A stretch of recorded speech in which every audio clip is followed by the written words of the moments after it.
Hello and welcome everyone to the Tuesday Night Smite podcast, the show that has more rhythm than an ALG Backstreet Boys parody. Just let that sink in for a moment. My name is the Robbie Dog. I'm joined today again by Sabo, and we're here to bring you episode 16 of the Tuesday Night Smite podcast, as I already said. Today we're going to talk about Fall Split Week 1. And yeah, we're gonna look at what happened. We're also gonna talk to some length about Week 2. So yeah, that's what's coming up. But first of all, Sabo, I've got an important question for you. All right. Do you think people who like horror enjoy their nightmares? I'm sorry, but you really, your accent really came through. Hodor? Is that what you said? People No. who like Hodor? Do you think people who like horror, Horror movies. Is that what horror, you're talking yeah. about? Like scary movies? Do you think these Enjoy people their enjoy their nightmares? I don't think they have nightmares. If they like scary movies and stuff, it's like, Yeah. why? If you don't get scared, then what's the point of having a nightmare? Like, Yeah, that would have been my other question. Are they still nightmares to them if they enjoy them? to me, it sounds like it's just a really fucked up dream. Yeah. That's what it would be for me. I So don't yeah. like scary movies. They don't. Yeah. Still, that was an important question to do. Let's head into the actual topic. And we're going to start with the EU side because it's the side that always plays first.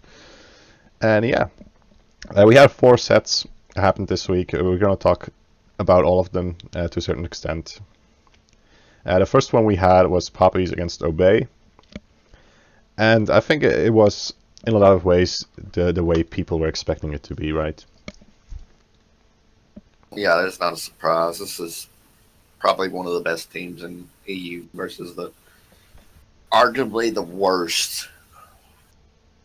So a lot happened that we expected to happen, and it wasn't like that was that big of a surprise. I don't think anybody really gave Poppies a chance to even split with Obey. I mean, Obey did bring in a new solo laner in Zelia, and this was his first real set with the team, but like even then, the talent on Obey was just probably too much for the Poppies to handle.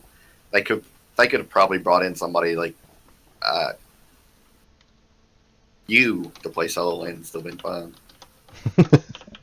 I'm not sure about that, but yeah. It's worth pointing out that Poppies also brought in a new player. Well, he had played with them already in the sets they played during relegations, but he's still new to the SPL as a whole, right? And Mr. Nader as their new mid laner. He had his first SPL set this week, and it wasn't too good overall. But yeah, it's not like he was much worse than the rest of his team, really, right?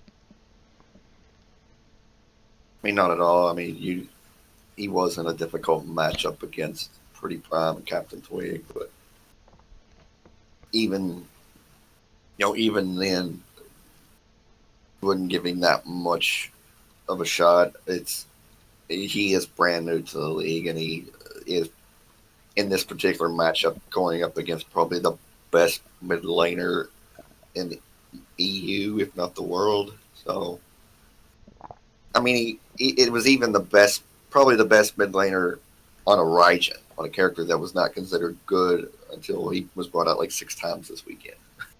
Yeah, that was very surprising to me. But yeah, I think it's overall he was just put in a bad position from the start, right? Because they did also put him on the Kukulkan against a team with as much dive potential as the roster that Obey had drafted, right?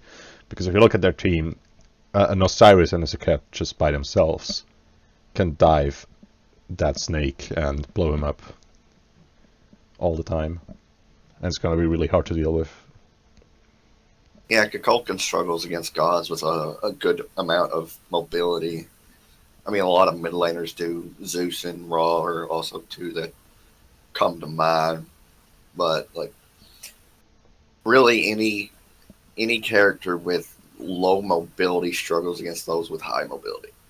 Thing is, these low mobility characters like a Kukulkan or Kukulkan. I can't say Kukulkan anymore because that's a different character. But like Yeah, Kukulkan, it's Kukulkan. Kukulkan. He Kukulkan. says Kukulkan. Yeah, it doesn't matter. Just Sorry about that. the flying But snake.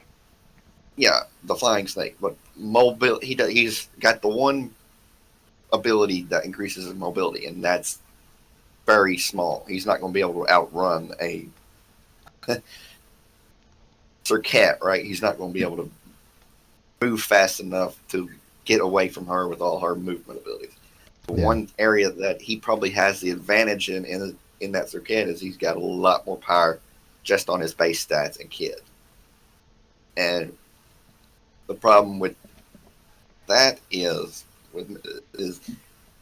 his abilities are not, other than his three, his other two damaging abilities, his ultimate and his one, are very difficult to hit and are easily spotted. Like, you can see them coming from 2 or 3 seconds beforehand. So there's plenty of time to react. I don't think the one's that hard to hit, honestly, because it travels very quickly still, right? I think the one is probably his easiest ability to hit. I think it's his three, his tornado is probably the easiest thing to hit. I think you mostly hit the three because you hit the one first and they're slowed.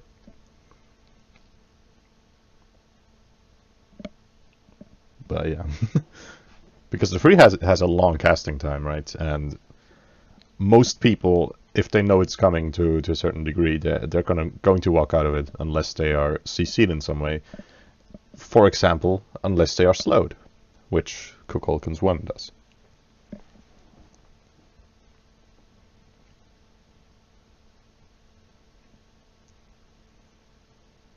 Okay. Yeah, just saying.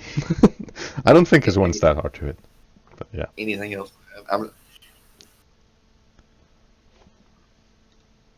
The abilities, they got a lot of damage on them, but they're very predictable. You can see them coming, and so Serket with her amount of mobility can just dodge them pretty easily. So Kukulkan may not work in a meta where Serket is so popular, I guess. Yeah. I think he can be made to work, but it just can't really be against a team like the one that they had, precisely because of the Serket. And yeah, but you know, you can deal with the Serket to a certain extent, and you can provide enough peel for the Cuckoo if you pick around that as well. But it doesn't seem like Poppy's really focused on either of those things. And yeah, overall they just didn't get much done in that game anyway, so... Well, like, the Poppies did kind of go with the strategy everybody else was using, and that was leave Warchi alone to farm in that lane by himself, and then put 2 in solo and 2 in mid, and try to put pressure on him that way. I can't remember who Draco Marino was playing in that game too, where Mr. Nazer went 0-5 on Kukulkan. Sobek. Yeah. That Sobek doesn't have a lot of peel. He's more of an aggressive support, kind of like Ares would be. But Ares is that hyper aggressive support, so there's not a lot of peel for Kukulkan just from Draco Marino. He's got the pluck to throw him back if somebody gets too close. A slow on his, was his 3 or his 2? His 2 is his tail whip, right? Yeah. Tail whip, okay, there's a knock-up on his 2, and then there's a slow and anti-healing on his 3. His 3 slows? Yeah, it does. I did not know that.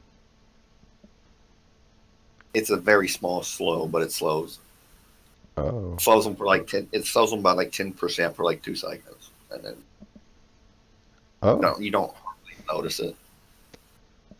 that is interesting. That is news to me. But yeah. I'm surprised this game can still surprise me with stuff being there that I didn't think there was. Uh, Well, it feels like a slow. I was surprised the other day because I was playing Kronos, and Kronos pretty much gets a free sprint every time he pops his two. yeah. Ah, But anyway, there is not just Sobek is not. There's not a lot of appeal for a Kukulkan if you pick a Sobek. yeah. I think that was one of the main issues. And yeah, someone who didn't have a lot of issues, that said, was Celia. I think you already talked about it briefly. He had a very good set as a sort of comeback into the SPL as well, right? Yeah, he looked really good this weekend, and it probably against the level of competition he was going against. We'll have to see what he can do against the likes of like Dig and Energy and Rival. But Breed is not, in my opinion, not a top level solo laner. Yeah, So I would agree with that. Delia getting the better of him, not that surprising, but it was pretty impressive for him to see because he had basically taken off the entire summer split, and he looked really good as opposed to somebody else who didn't take off the entire set and looked really rusty this week. But we'll talk about him later. Yeah. Uh, yeah, I think what also impressed me, like you can talk about the lane matchup being fairly easy.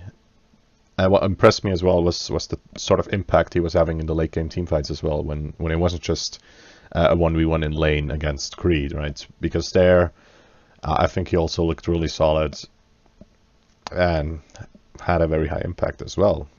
So I think that was more what I thought was worth pointing out as well, was he didn't just look good individually, right, but also as a part of the unit that is Obey, which I think is a very good sign for the team overall. Even though they Again, were against weaker opposition this week, of course. yeah, that's what I was going to point out. They looked good as a team against a weaker opponent. Let's hold off on judgment of this current Obey team when they face off against Elevate, or no, not Elevate. Why did I say Elevate? Energy or Dig or somebody higher than Poppies. Like, Yeah. I'll give them credit. They looked good against a weaker opposition. They looked good as a team against Poppies, but it's still the Poppies. I mean, yeah. Yeah. I don't think there's much else to say about this set, right? It was really, as I said at the beginning, it was as people were expecting, with Obey looking pretty good considering the circumstances, or looking really good considering the circumstances, and Poppy's just not being able to beat them at all. Like, it was not even a contest, really. But yeah, another set that definitely was a contest was the Valence squad against Energy one, because that one ended up as a split. Yeah, what is there to take away from that? Well, the thing that stands out to me was Raffer's picks. He played Circuit support, and then he played Hell support. And guess which one he won on? Circuit support. I didn't think it was going to work. We were talking about it during the game. You said it would work. See, basically, he was just a second jungler, is what it boils down to. yeah, but see, Circuit support. It's always had a place in my heart, sort of, because theoretically it makes so much sense. Right? She has a lot of damage that does not rely on items at all. Her passive is percentage health damage, and her ult is true damage. Her ult relies on levels, her passive doesn't even rely on levels. So she is a god that should theoretically work well with little farm. Theoretically. Yeah, but the one thing you want out of the support role the most is some sort of peel or CC, and she really doesn't have that other than a little bit of a CC on her ultimate when she first starts the ultimate, like Yeah. to lock somebody down. Yeah, But she there's has not her a two. lot of CC. She has her Yeah, two and her ult. she's got the taunt on her too, but it's a very short timed taunt. I mean, it's unless you can time other abilities really well with it. I mean, you're not going to get a whole lot of off of it. It's more of an engagement tool for her, or if she's trying to run away, she'll just throw a taunt out on hit one person and cause them to turn around and look at their teammate. It's more of a useful tool for her instead of the entire team. Yeah. I think what it boils down to is that she has a single target peel, but not multi-target peel, not multiple target peel, right? I think that's what sort of separates her from other supports. When you look at Sobek again, his tail whip is in a fairly large AoE. He can knock 3 people up who are trying to dive onto your mid, for example. Serket just can't do that. Even if you're a good Serket, you can at most peel 2 people off with your Cobra's Kiss. And it's just sometimes not going to cut it. In this case, it did. And in this case, they also had a bit of a situation where they had a lot of self-peel as well, right?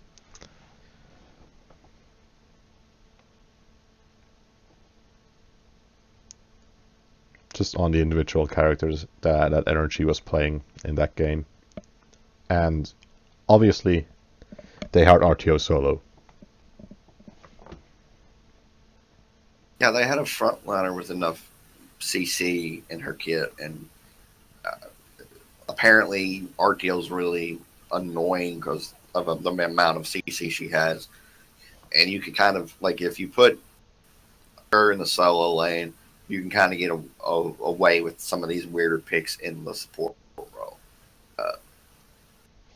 Right, like Serket, we didn't see it this weekend, but Neja, Hell. So I'm not too big on Hell support for a reason I'll name later. But if you have another dedicated frontliner with a lot of CC like RDO has, then you can get away with it. Yeah. I think I actually liked the draft a lot that Energy had going into the second game. Because they had a double frontline still, right? They had Adapting on Robin in the jungle, and they had Maniac on Valona in solo. So theoretically, they should still have a double frontline, and it should be enough to still allow the Hell to be effective. But it's not really how it ended up being. Yeah, they lost that set, obviously. They lost that game, obviously. I mean, I liked the idea behind the draft that they had, but it wasn't like the one thing the Guardians bring to the team is a lot of AoE DC abilities. Robin and Bologna are more straight up like 1v1 characters. Like, yes, they're both pretty effective frontliner, but there's not a whole lot of like crowd control that they can produce for the rest of the team. And Hell support kind of needs somebody in front of her to like keep them off, because she's not like a frontline support. She's more of a backline. I'm gonna help in other areas other than CC, right? Like, she's there to heal, sustain the team, get help with damage, because she can throw that. Her one in Dark Stance goes a mile and can chunk pretty much everybody on the team. But Yeah. like she's not going to go up there and take a lot of hits. Like even with as much defense as they were building on her this week, it wasn't like we saw her get picked time and time again just because she wasn't tanky enough, right? Yeah. Yeah, base stats give you a huge advantage if you're playing a Guardian in terms of tankiness, because obviously they have a lot higher base health, a lot higher base physical protections, and when you compare them to mages, a lot higher base magical protections as well. And that does definitely make the job of a tank as a Guardian a lot easier. Right, in a lot of ways, Guardians are designed to be played from 1 or 2 levels behind the rest of the team and the opponents as well, and they're designed to still work under those conditions. Hell is a bit different in that regard. She still has a lot of utility, right? She has her movement speed buff on the Inspire. She has the cleanse, which is huge. And she has the slow on her too in Dark Stance as well. But her main thing, I think, has always been the heal and the cleanse in combination of them. What she now has as well is just that poke that she can dish out with her one, because it has such a long range right now, right? Combining the normal 55 unit range of the projectile, and then with the detonation, increasing it up to, I think, 70 as it is right now. 15 unit radius for the detonation. I'm not sure. I know it explodes at the end and does a lot of damage. It can hit a lot of people. Yeah, and that is the main reason she's picked right now, is she has that safe ranged poke that a lot of other Guardians don't really have, while still having the same utility she's sort of always had in the heal and in the cleanse and in the movement speed. I prefer to see her paired up with somebody a little bit to help do the things that she's weak at in that support role.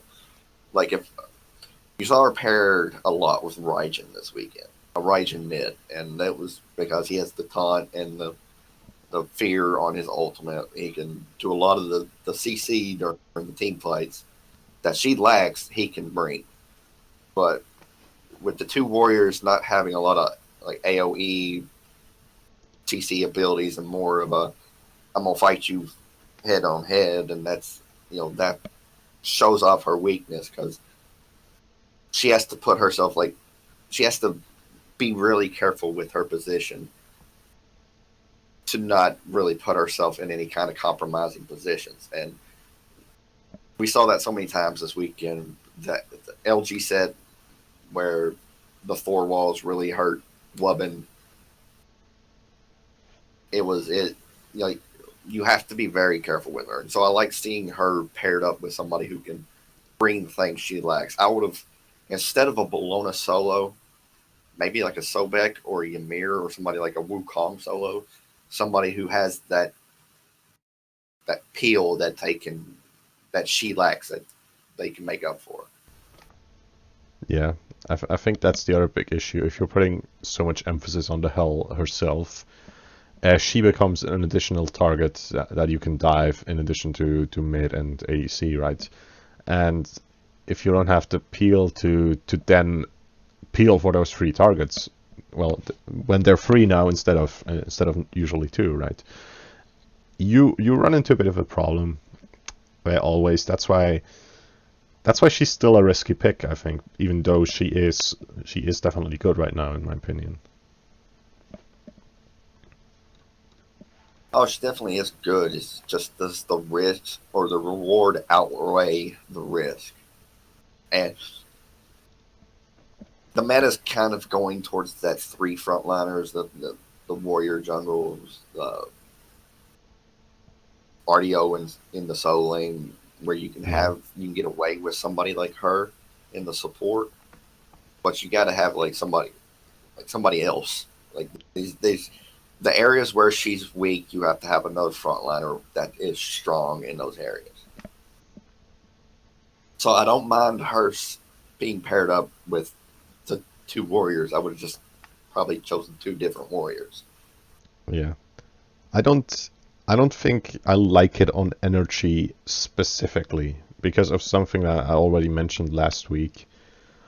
Adapting is so much better on assassins than he is on warriors. And I think we saw that this week as well, right? If you compare his first game on the Susanoo, where he went 8-1 and 13, to the second game he had on the Raven, where he went 3-3 and 3, it's such a massive difference, and I think a lot of it comes down to it just not being a god that he is anywhere near as comfortable with as any assassin would be.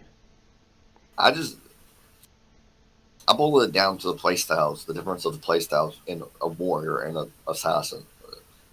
Warriors are not, they don't have the damage scaling that an assassin is going to have, but they're a lot more tanky. But like that's going to switch up the playstyle even just slightly for him. And adapting is a very aggressive player. He's very, in my opinion, very not streaky, but rides his momentum probably better than everybody else in the league.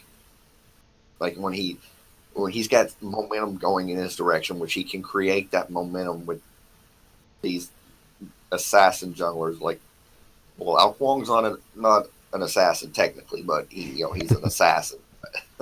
But characters like that, we've seen him play Humbats over and over again.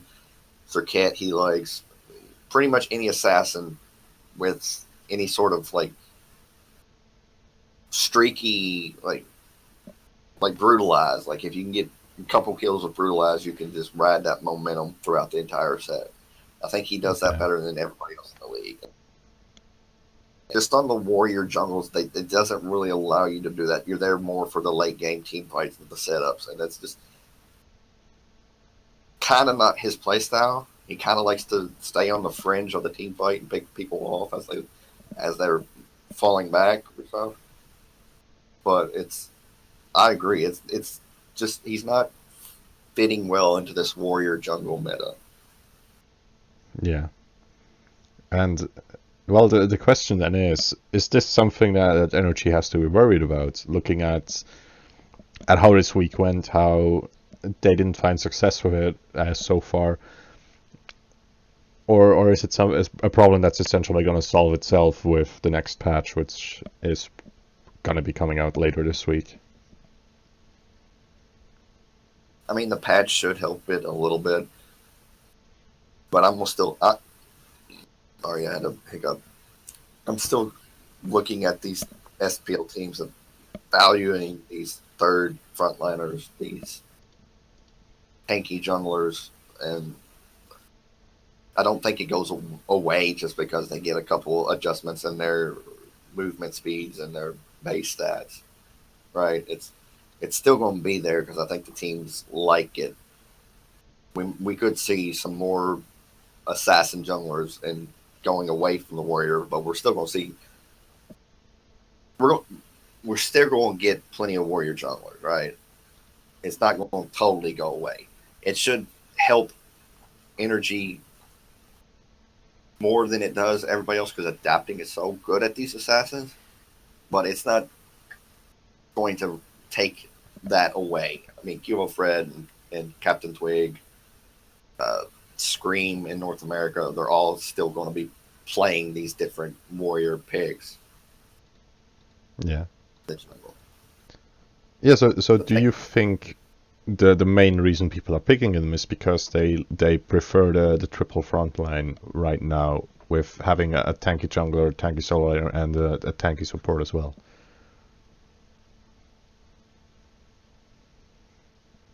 I think they do.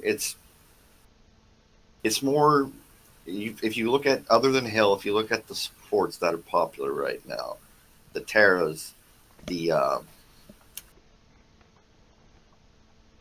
I'm not going to say RDO because we haven't seen RDO support. We've seen her all solo lane so far this week.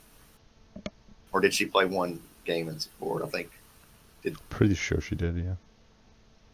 I would have to check. Rival play her in support? Let me see. Yeah, they did.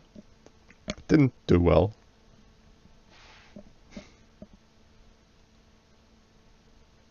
But just Terra and Ardeo, they both kind of fit that in between style that I can be aggressive and charge into you and really hurt you, or I can stay back and protect my carries. They both fit that style, and just having that third frontliner that can engage and push the team fights, push more and more team fights, I think that's going to help, and it's going to stick around a little bit longer than what a lot of people are predicting. Uh, the assassins, like I said, they kind of like to come in and clean up, and they're always, they very rarely do they start the team fight. They like to be on the fringe of the team fight and pick people off, or do the secondary initiation. So Yeah. it's the secondary initiation is probably the key there, because warriors are so much better at initiations initially, because that's just what they're designed to do. They're designed to be these initiators, and so we could that could be another reason why it sticks around, why the warrior jungle goes longer, right? Yeah. I think part of it is just dominated by the current meta, right? Where the level one in mid is still so very important in how far you can establish a lead off of it, right? Off of just pure level one wave clear. That is giving the warriors a bit of an edge, I think, compared to the assassins. And I think part of it is certainly that teams like it as well. We've seen these triple frontliner metas in the past. I refer back to the double hunter triple guardian comms that Eager was running in season 2. Do you remember them? I think Valence Squadron ran a couple of those in the spring, didn't they? They might have, yeah. I'm not entirely sure. But the one portion where I remember them really being dominant was when we had this Heartseeker ADC meta or Heartseeker Hunter meta, and we would just see hunters in mid and in ADC, and the rest of the roles could easily be filled by guardians.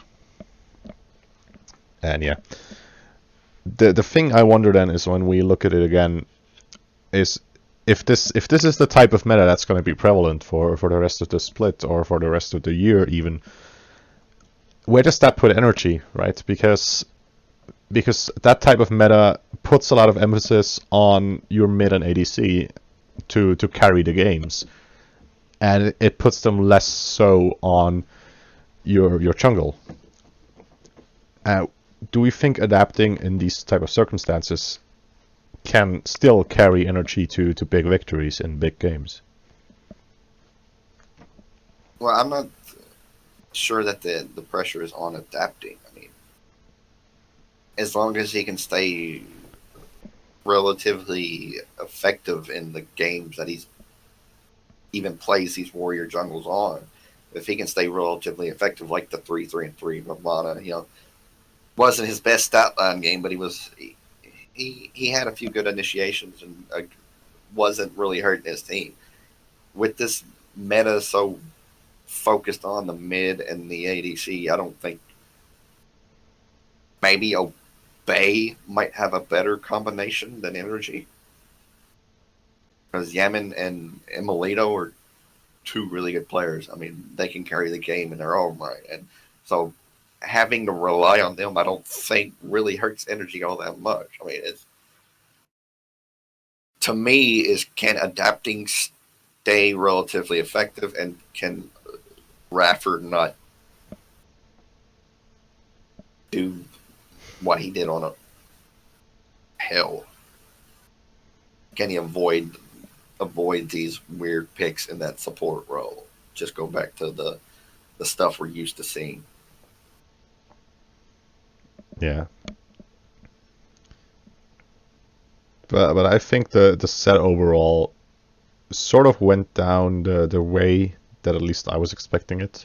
Or well, I was more expecting it to go the other way around, like with Valence winning game one and Energy coming back in game two, just because that's what they did all the time in the summer split as well. But yeah, I think the end result is according to the expectations that I had going into the set, that we would see a split between those two teams because Energy are slow starters and because Valence are fast starters. Is that even a right term?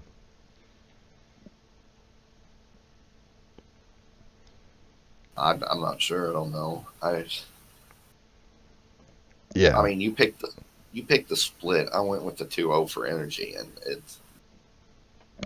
I just thought it being this late in the year, I thought Energy would not start off as slow as they did, but like the game two was really their because they looked good in game one. Like that was you expected the Valence squad to win game one and then Energy to come back in game two. It's kind of like you said, the exact opposite of what you were predicting. Energy was actually the one that looked good in game one. Game two was kind of the weird game that kind of flipped the script on us, right? Because yeah, Energy was not supposed to win game one. Energy was supposed to win game two in a split, but like, that didn't happen. yeah. And I think that's something that we can take away from this set is that they didn't necessarily lose this or they didn't necessarily split this set because they have a hard time getting into sets. I think they lost it purely based on the comp that they drafted, and I think that's a good sign overall still, right? Because if they draft more like they did in game one, they should have a chance of looking as good as they did in game one against other teams as well.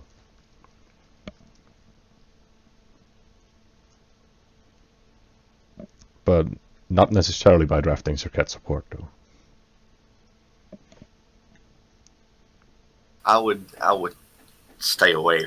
If I were Rafa, I would stay away from these meta picks that everybody else is choosing and just go with what has worked for me.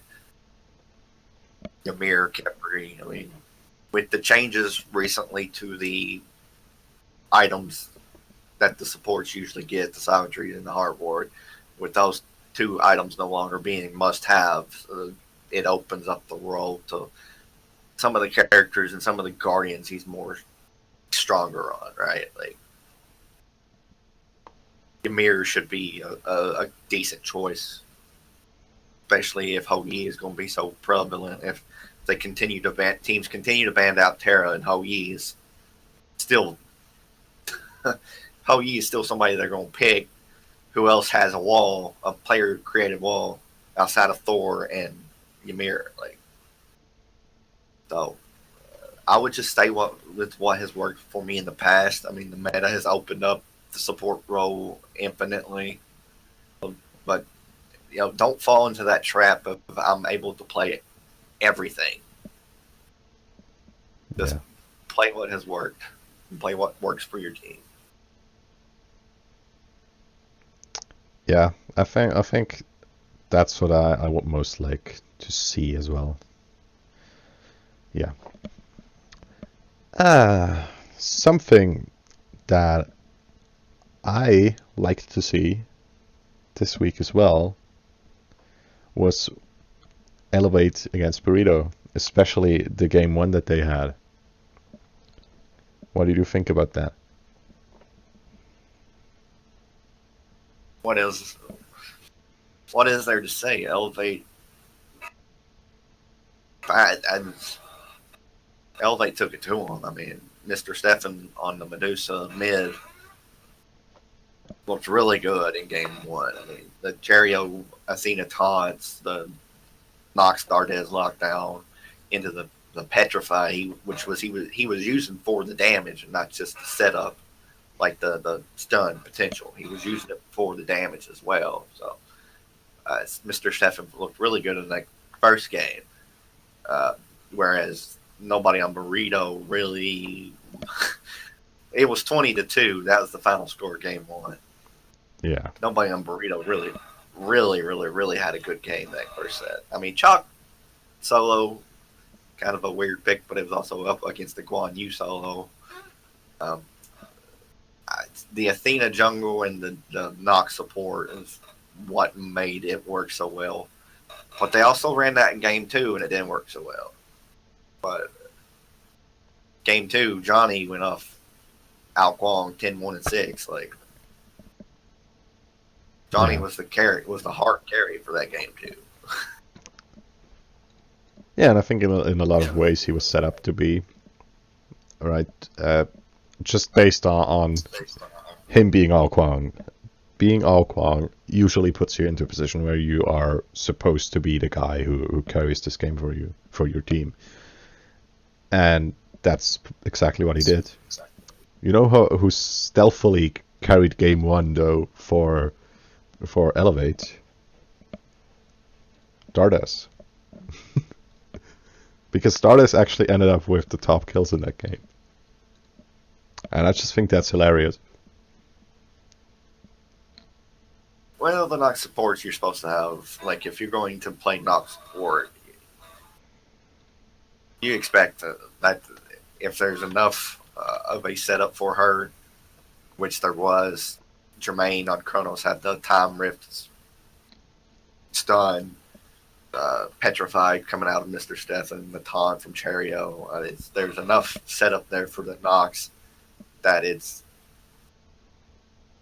her ability should be fairly easy to hit, especially that 1-2 combo that chunks everybody.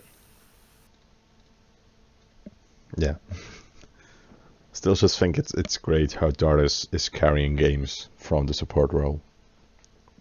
Also shows you again how dominant they were in that first game. The fact that Dardas was running around killing people as a support, even if it's a support Nox, right, is kind of crazy. And yeah, as you said, things turned around in the second game. It was a lot closer still, right? It wasn't nearly as much of a blowout from the Burrito side as it was from the Elevate side in game one. And Johnny was the one person that looked amazing that game. And yeah, I think this set should give him at least some confidence, and maybe they're going to be able to do something off of that moving forward. We'll honestly have to see.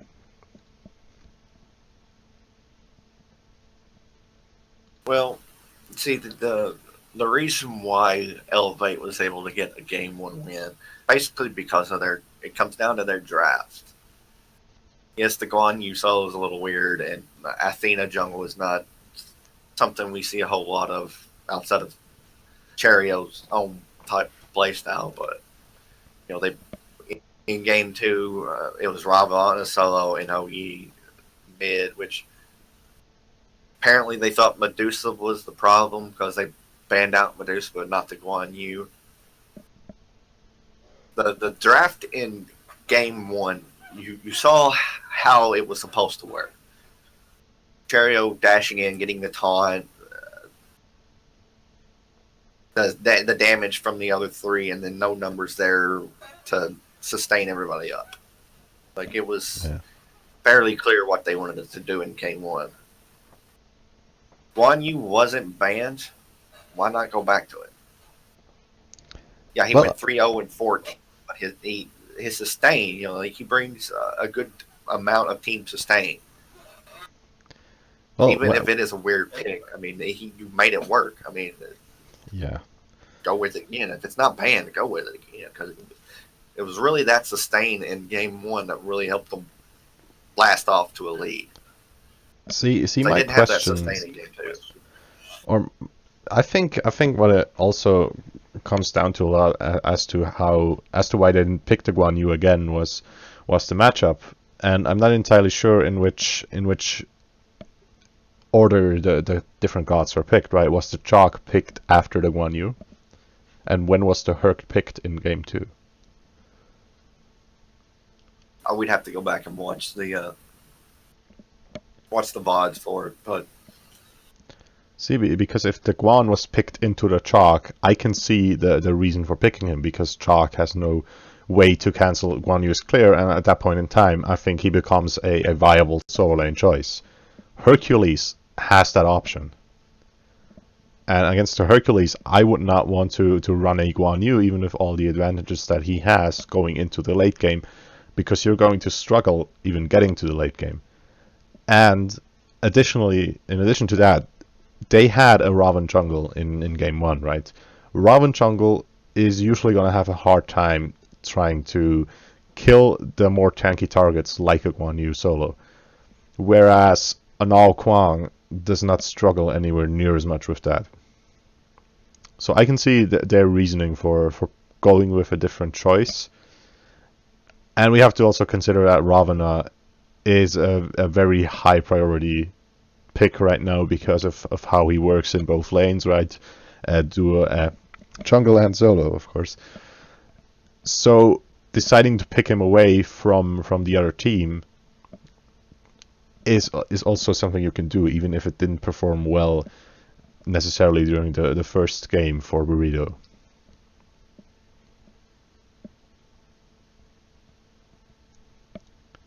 So I can see a lot of reasons why you would not go with the Guan again and instead pick the Raven. That's all I'm really saying. I can see it too, but I don't have a problem matching Guan Yu up against Hercules, especially with the Gladiator shield being so important in the solo lane right now. His 3 will proc the Gladiator shield fairly rarely. Yeah, but it's not necessarily that Guan has very low cooldowns, right? Or well, his dash I think has a low cooldown, his heal has a low cooldown. But with those, it's going to be a bit difficult to consistently get Glad Shield procs off, because overall he just doesn't have the range of a lot of the other picks that like to run the Gladiator Shield, right? If you look at a Sun Wukong, his Cutchel is a very long range, his 2 has a reasonable range, right? And but he's very safe overall. They make up for that on Guan Yu because his 3, like, you can't interrupt his 3 and it gives you protections while you're channeling.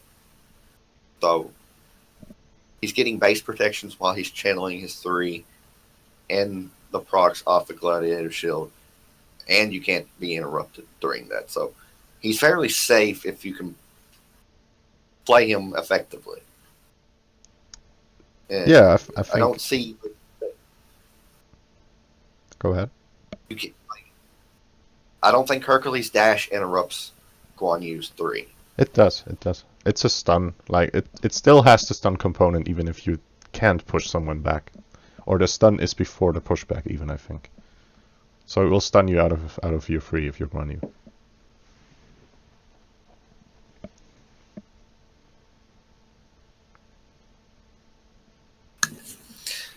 Well, alright, well.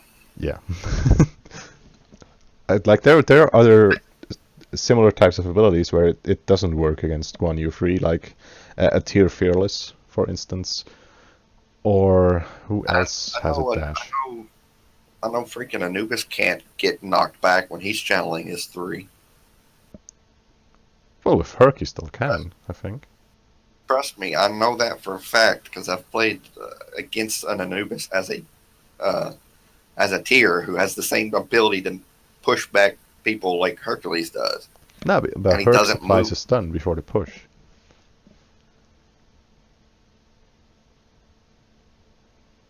I don't think it works that way. It does. You can go test it in game if you like. I guarantee you it works that way. I have played this matchup, Guan Yu against Turk, and you can knock Guan Yus out of their freeze. You can knock anyone out of their channel abilities, even if they are knock-up immune with Herc. It does work that way. Okay, well. Let's get to the star of the set. What did you think of Mr. Stefan? Yeah, he did well.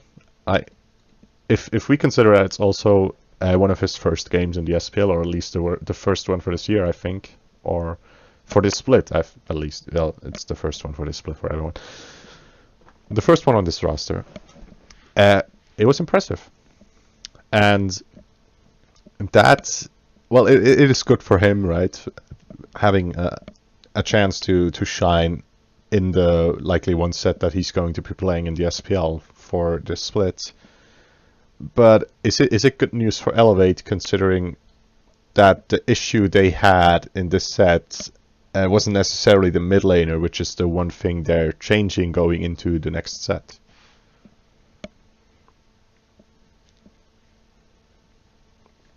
I wouldn't put this game 2 loss on Mr. Stefan at all. I think it was more of a Johnny going off on Al Kwong.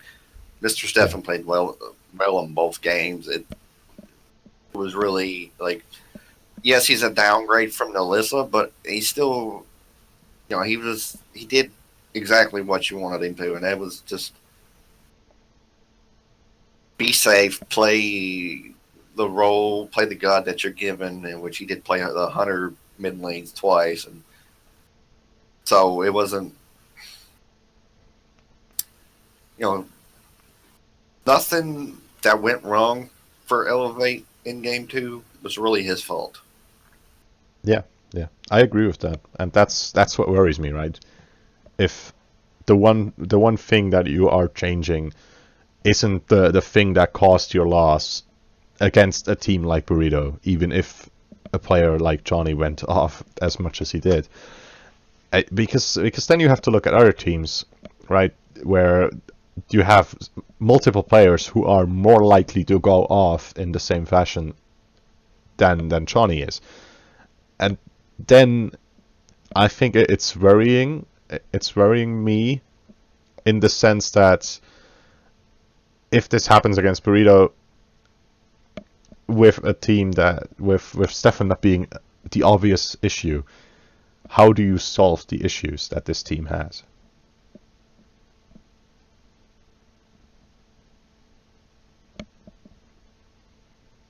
I mean, I wish I could give you a clear answer, but I don't have an answer for that. I mean, it's very hard to say right now how they solve their issues. I mean, that's all I got for you. I can't tell you what's wrong, where they go to fix it, because if the issue is not Mr. Stefan, then who is the issue with? I mean, Yeah.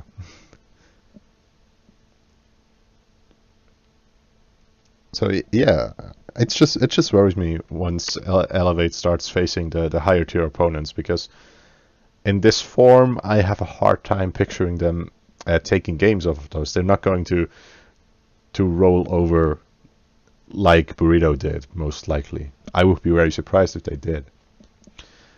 And then I question whether the current Elevate roster is going to have enough stuff to bring to the table that they're going to be able to challenge against the teams like an Energy, like an Obey, like a Dig even.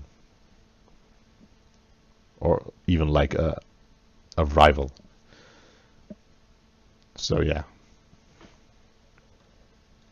at this point, I would probably put them behind Valence as well. Yeah, I would as well. It's bad news for them. And it's funny, the only member of this roster that's been changed is the mid lane. And a couple of weeks ago, we were so high on Elevate, and now we don't know what to do with them. Yeah. See, I always thought that they had a chance to make it into the top 5 or into the top 4 and to manage to make LAN. I saw them competing with the likes of Valence. Yeah, I draw a blank there for a while. With Valence and with Rival Online, right? Now, I really don't. I would be very surprised if they take a game off of either of those teams. Well, I still think they can do some damage in the gauntlet later on this split, but they should match up in that gauntlet against Valen's squad right now. And in the head-to-head matchup, if they play 100 times, I'm probably taking Valence about 75 of those 100 games. Like, Yeah. so that's just the way I see it. I mean, it's a couple of weeks ago with Nulissa on the roster, it was probably 60-40 in favor of Elevate, but now there's so many more issues with this team without Nulissa, and I don't think she made or will break the team. I just think what she did for the team made this team one of those top mid-tier teams that we could have saw taking a 4th spot away from maybe Rival, or if Obey didn't play nearly as well with Zelia, maybe taken away from Obey. But now it's like, we just don't know what to do with them, because 4 of the 5 members from last split are still on the team, and they look like a completely different team. Yeah. I think that's all there really is to say, and we'll see how they develop as the split goes on. Right, there's still a new team in quotation marks. They only, as you said, they only brought in 1 new member, but it still obviously changed the team dynamic quite a lot. So we could see improvement going as the split goes on. Whether it's going to be enough to challenge a team like Valence or like a Rival, we'll have to see, honestly. But yeah. Speaking of Rival as well, they also played their first set this week against what is arguably the best EU team right now in Team Dignitas. And I think we saw something that we've already seen from Rival in the past, which is just that their online performances are a lot weaker than their offline performances. And that's part of the reason why they ended up losing 2-0 to Dig here. Right? Right. I mean, game 1 was the contest, 22-4, almost, over 22k gold lead for Dignitas. It was completely a one-sided affair in game 1, and it was pretty much what you said. We expect this team to perform offline at these LAN events, but when it comes to an online play, they're a completely different team, and it's hard for me to say why. Maybe it's just because they're all 5 really good friends in real life, and then when they get a chance to sit down next to each other, they feed off each other's momentums and emotions so well.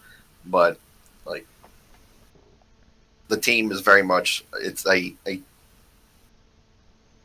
2-team team, right? It's online and offline. It's kind of the opposite of Homie Faye, right? Like, Homie Faye's going to do really good online, but really poor at these LAN events. And Rival has been doing just enough online to where they can make it to the offline portion and really perform on the offline portions. But it's like, when does their luck run out? Like, yes, they got a gauntlet, and everybody's guaranteed to go to a LAN this split. But no, the gauntlet's not going to be a LAN. It's going to be online. Oh, the gauntlet's not going to be online. Yeah. So Rival's in trouble. If Rival doesn't figure something out soon, we could possibly see the second place team from the summer not actually make it to Super Regionals. See, I would have agreed with that if Elevate hadn't looked like they did this week. Right now, I'm not too worried about Rival, because I don't think any of the bottom 3 teams can compete with them, even if they have to go through the gauntlet.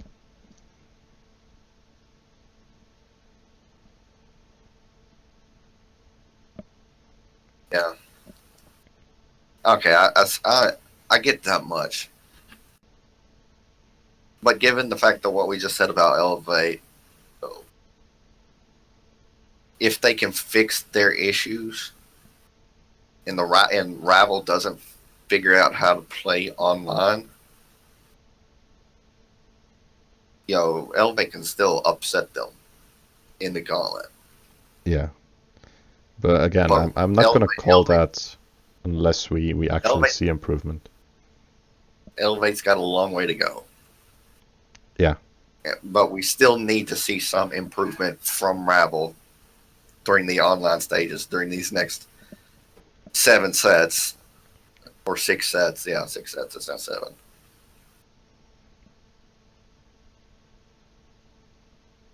Game 2, however,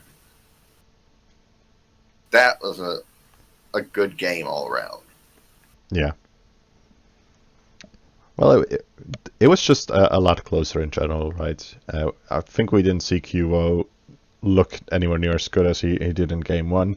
And Zero's really struggled on the AMC that he played, right? He tried expanding his god pool to AMC, and it didn't look all that good.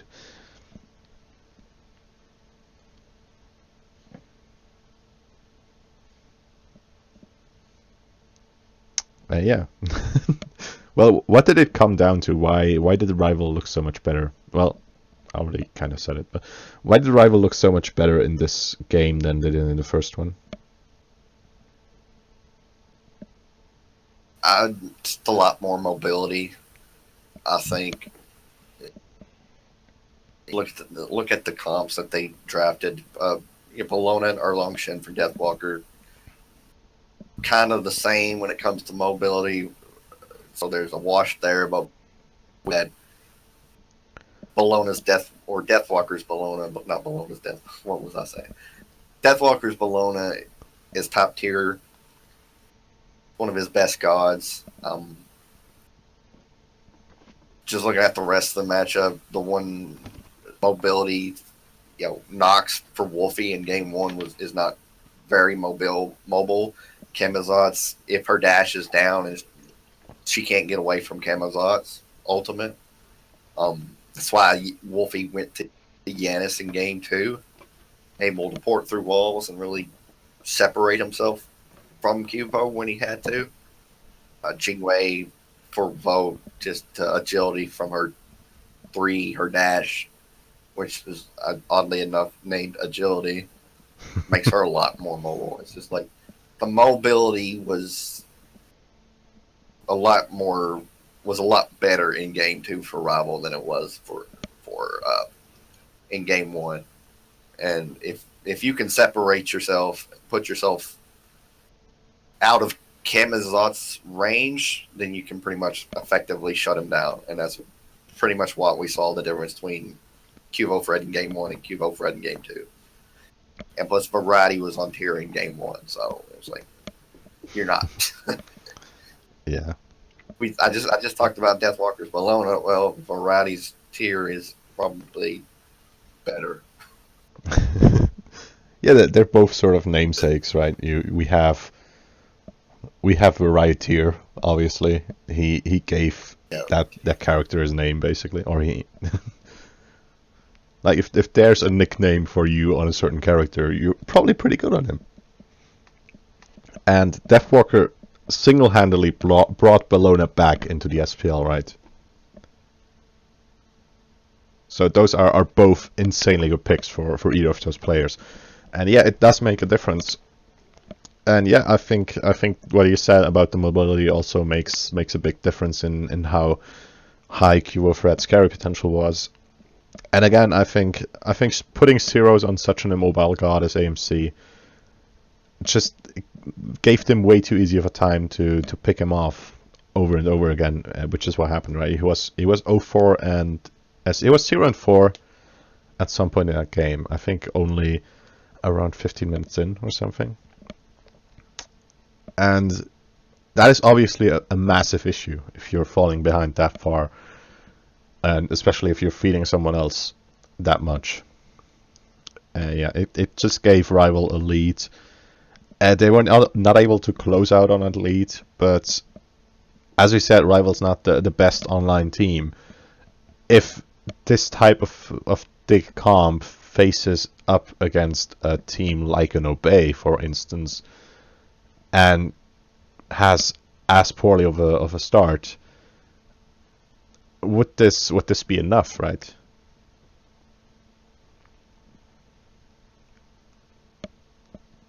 Would there be a way for them to realistically come back against a team that's probably a bit stronger online than the Rival is? You'd have to wait till extreme late game because just the three carry potentials that they had late game, the AMC, the Chronos, paired up with the Fafnir support. That's a lot of carry potential in the late game, and you'd have to wait. Like they'd have to somehow stall the game to really like 50, 55 minutes, and really hope that when everything is even, that the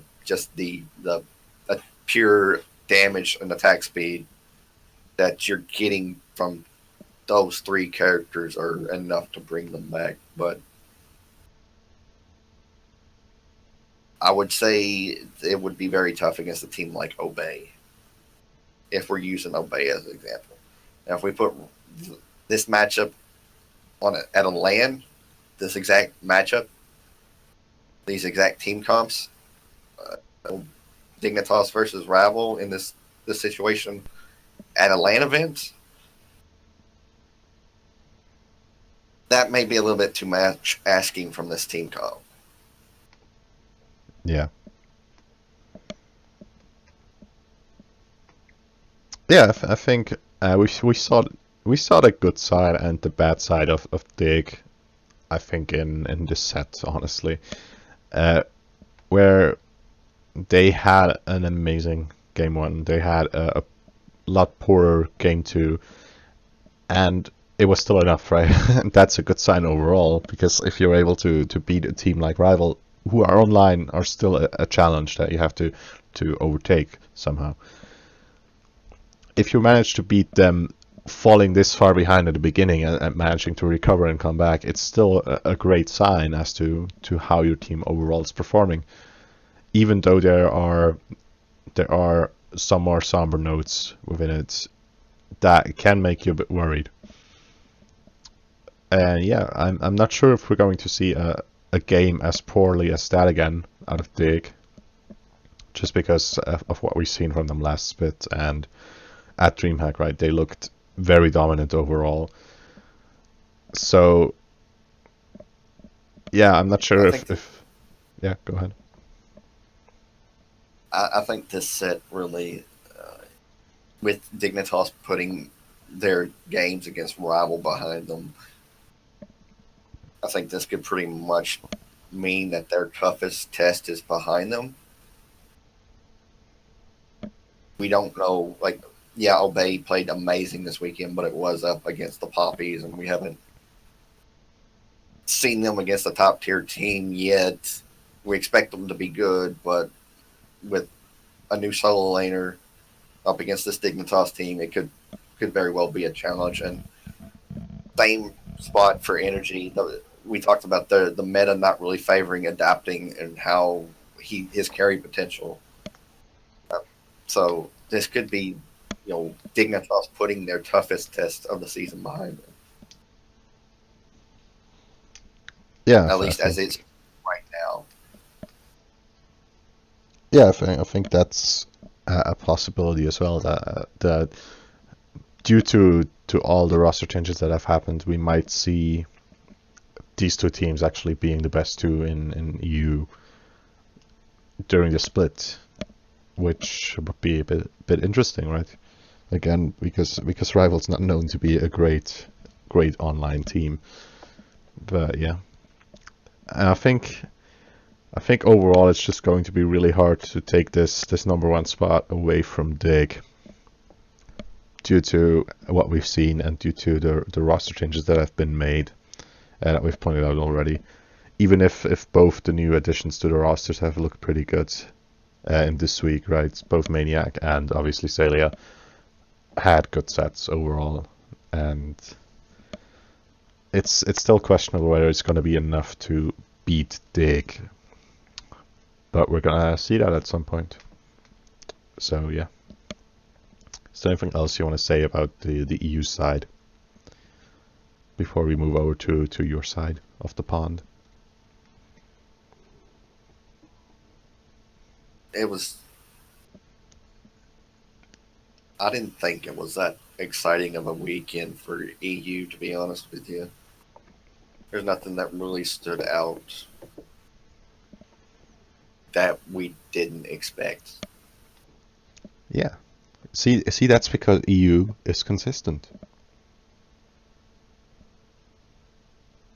Could be that EU's hitting a lull. No, they're just consistent. EU is a lot easier to predict than NA is, because teams in EU actually make sense.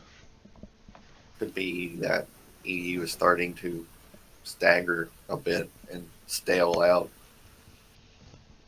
Well, could be that NA is still getting worse. NA is exciting, though. Yeah, but exciting is not good. Exciting is good because it generates good stuff for the league.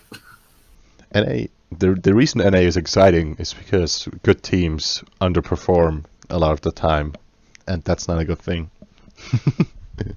It's a good thing for viewership, right? Because it's interesting to view stuff that you didn't expect would happen, but it's bad for the scene. Well, I think EU has two NA teams after week one that they have to worry about now. Like, they have to actually take serious. So I still think they're at 0. don't think that you're gonna win Worlds all that easy right now, because we got NA finally has two teams that I think could really cause some trouble for EU. We'll see. So yeah, do you think, for instance, that Trifecta might be one of them? That's one of the two. You got one right. So yeah, tell us what happened this week with Trifecta.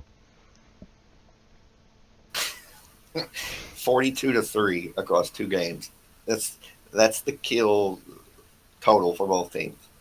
Trifecta had 42 kills.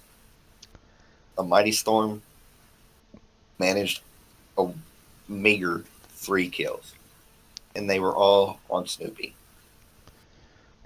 See, Snoopy's already underperforming with Aurora in his lane, clearly. 4 of the 5 members never died across the entire set. Yeah, but that was only because 3 of the 5 members on a Mighty Storm didn't get a kill. Well, of course. Yeah.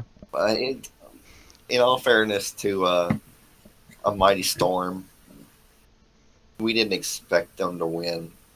We expected Trifecta to 2-0 pretty easily, and that's what they did. They were also playing without their hunter. Kill of the Hunt was not meant to be their hunter. It was supposed to be Ghost, but due to personal reasons, Ghost cannot play for the team this split, and is instead going back to sub for LG. I don't think Ghost makes much of a difference in this, but he should have at least helped make it interesting, right? Because both games were over pretty much early, and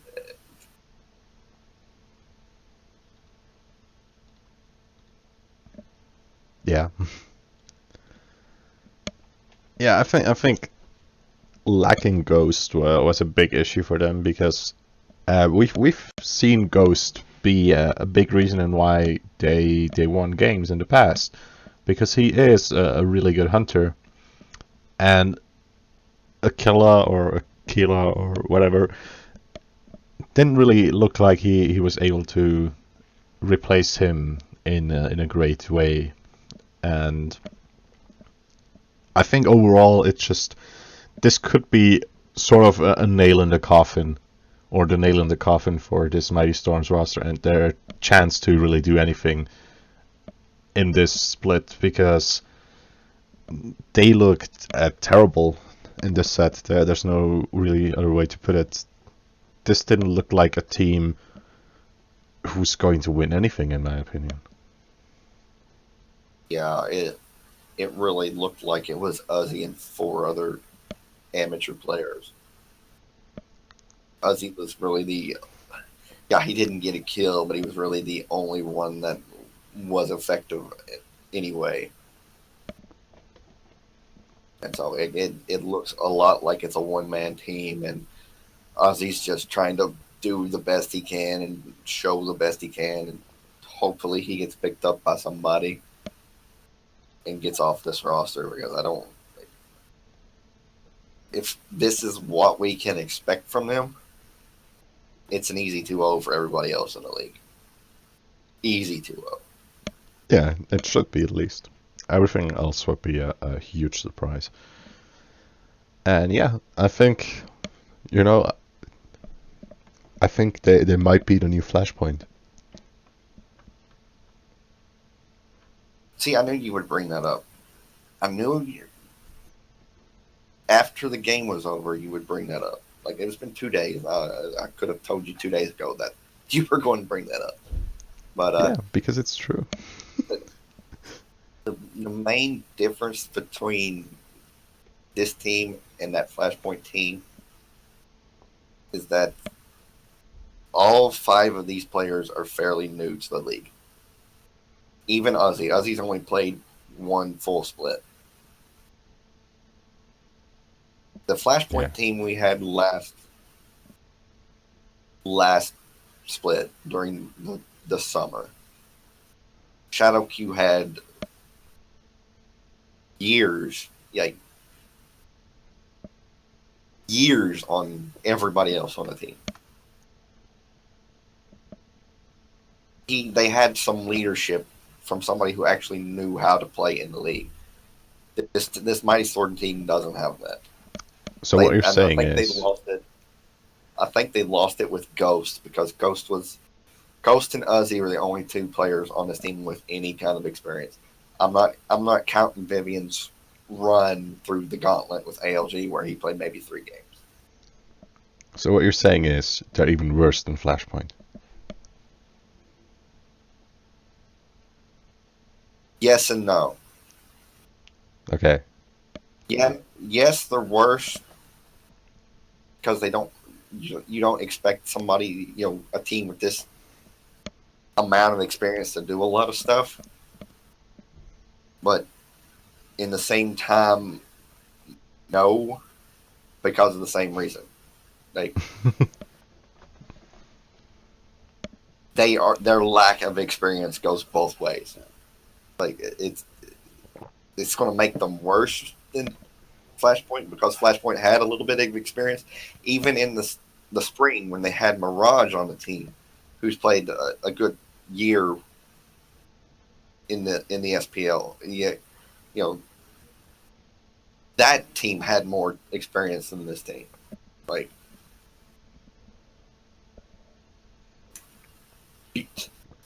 I don't know how you expect these 5 players with their cumulative experience to do well at all. Yeah, you could have expected it. Could have seen Flashpoint win maybe 1 or 2 games based on the fact alone that they have more experience. Yeah, but see, the thing with Flashpoint was we had players that were just legitimately bad at an SPL level. And Mirage was one of them, right? Even though he had a lot of experience, he was not a good player compared to other SPL level junglers. And I see the same thing here. I see one good player in the sea of of bad players, and that is Uzi. Back on Flashpoint, it used to be they had Walrus for some time, right? They had Walrus for the Gauntlet. That was it. Or not the Gauntlet, but relegations. Which relegation? This past relegations. It's the only time he. No, he was on AI in those relegations. Yeah, he was on. He was on AI. Okay, yeah. I thought he was. Walrus. I thought he was Walrus on Flashpoint during the regular split. Yeah, he was on Flashpoint for a little while last split. And I think that was more. I think that was more for him just playing the game. He wasn't really. I mean, I don't know what you were watching, but if you were watching on Flashpoint at all last split where Walrus was on the team, Walrus was not invested in that helping that team whatsoever. He was just doing his own thing. Yeah. But see, what I was saying is I see the same situation here. I see at their current level 4 bad players together with a decent player. And that doesn't make me too hopeful for this team, even though they lack experience and they can still improve right now. From what I'm seeing right now, and from the type of improvement that I see them having over this one split that they're going to be playing together most likely, it's not going to be enough, I think. I think the key to this team is how much they improve throughout the rest of the split.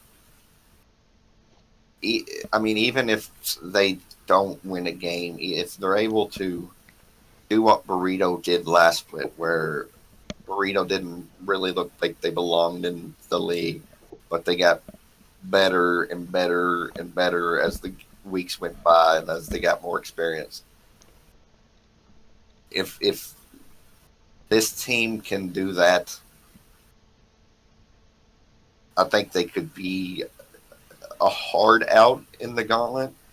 I don't think they win a game in the Gauntlet, but I think the game should be close. That the other teams in the Gauntlet should have to put some sort of effort into winning. But that's the key. We have to see how much they improve as the split goes on. Yeah. And let's not forget there was only one player on that Burrito team that had any SPL level experience last split, and that was Death Panther. So. Yeah. Again, I think they can improve, and I think it's going to help them overall. I just don't think it's going to lead anywhere with the league getting smaller going into season 5, right? They're just, this is a team that is definitely going to fall back down into the challenger circuit. And then I don't see right now I don't see enough potential within this team to where I would expect them to do anything at any point in time, really. Maybe Uzi. Outside of that, it's a hard sell to me. And yeah, well, I know that I'm basing this off of very little evidence, but that is how I see it right now. I think the 5 players on this team shouldn't be looking for wins. They should be looking for individual improvement as well as a team-based improvement. Because it's hard for either of us to see this team going anywhere or doing anything, but the individual players, if they can get better and they can get better fighting as a team or playing as a team, that can transition to a future for these players. Yeah. There's always potential for that there, but right now I just haven't seen enough that I would reliably predict one of them to ever end up being on on an SPL team again after this split, honestly. But yeah, there's always things that you can't predict, right? So yeah. Well, let's switch gears and let's focus on Trifecta. Yeah, see, Cynosure going 18-0 and 14. That's his total slash line. 11-0 on Camazotz in game 1, and then 7-0 on Nija in game 2. see, remember how you told me that if Energy lost game 1, you would like to have an asterisk next to that? An asterisk next to that result? Yeah, I did. I want to have an asterisk, that's a hard word, next to that slash line from Cynosure because of who they faced.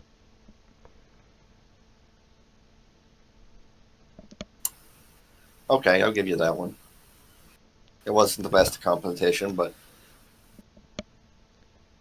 it's not something like we're not surprised by this result. The fact that Trifecta 2-0'd them at all. Like we're not. This was last week when we did our power rankings. We both had Trifecta number 1, and we both had Storm number 8.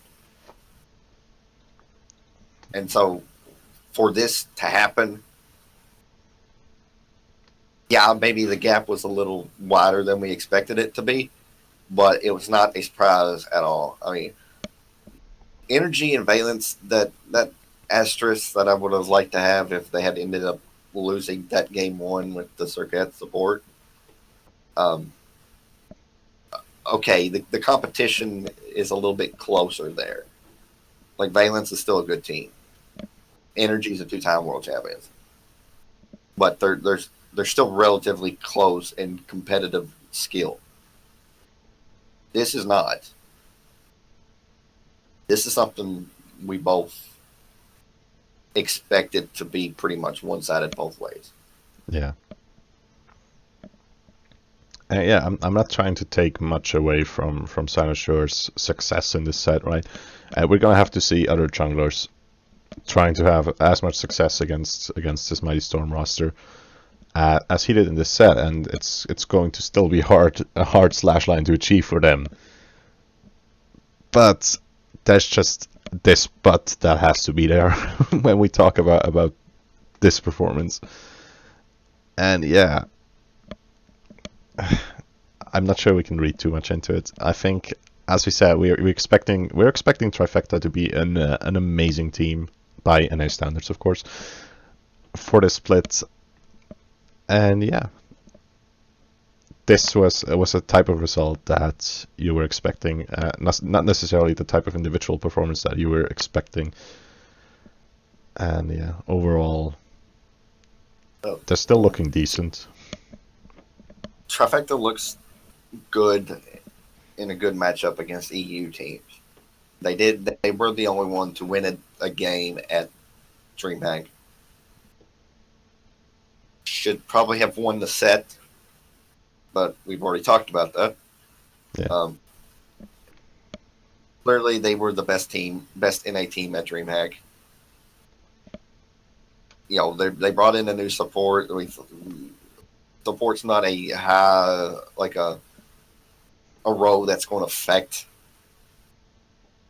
the team all that, like the ability of the team all that much. Is if you get a decent support, like Aurora's a really good support. I mean, you're probably upgrading when you bring in Aurora. Eonic was good, and the synergy between Eonic and Snoopy was amazing. But just on an individual level of talent, Aurora probably is an upgrade over Eonic. So you're not taking a step backwards there. It was how can Aurora fit with the team and playing alongside Snoopy. And he did really a good job. We did say this was against a lesser opponent, but this was exactly what we expected from somebody like Aurora and his talent level. And I think the team gets better with Aurora. And even though they did end up being the best team at DreamHack, or the best NA team at DreamHack, I think they still are better now than they were.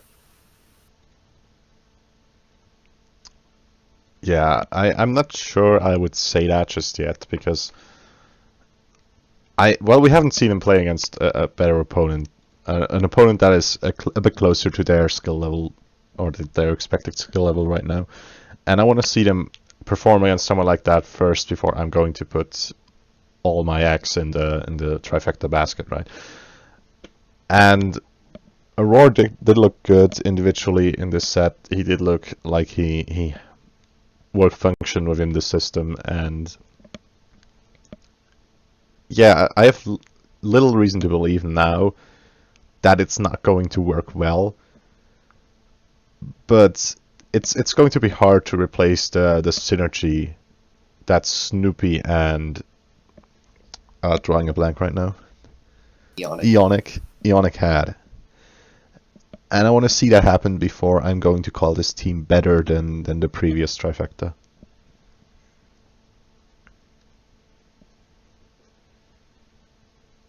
But yeah, I think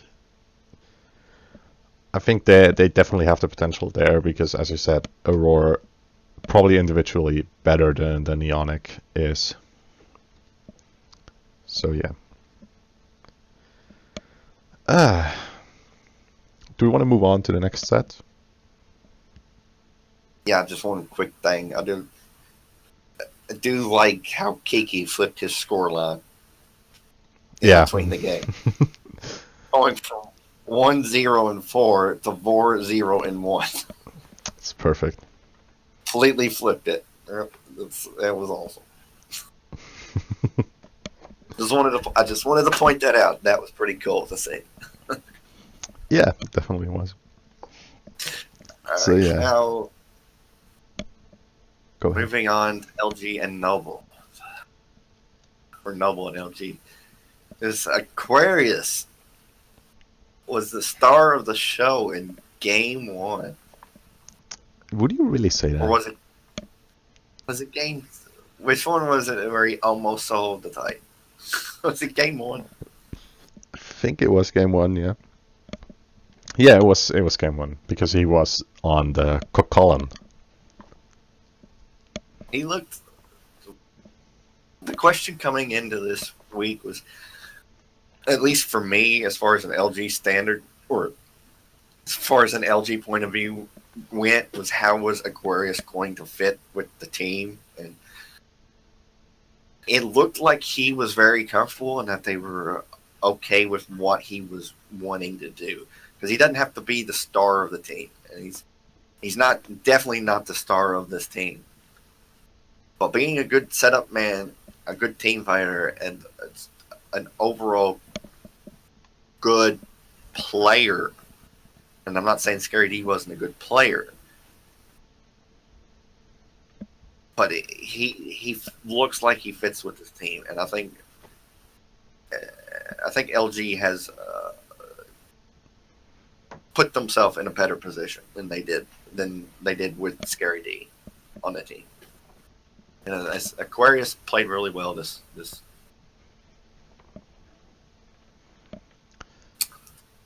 set.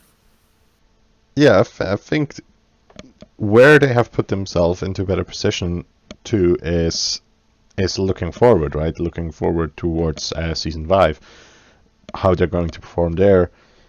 I'm not sure if I would say the same about it right now, because right now I think there's still some issues with Aquarius. He did almost solo Titan, but I think there's things you can criticize about him. I think he should have soloed the Titan there, because what he did is, okay, to explain the situation, right? Skeleton on Circada just respawned. She ulted him, she full comboed him, ulted him, and he died. And him dying caused the poison to spread to the minions, which then resulted in the Titan just one-hitting the minions, one after another, and the poison spreading again, and it just killing the entire, probably like 10 to 15 minions that were there.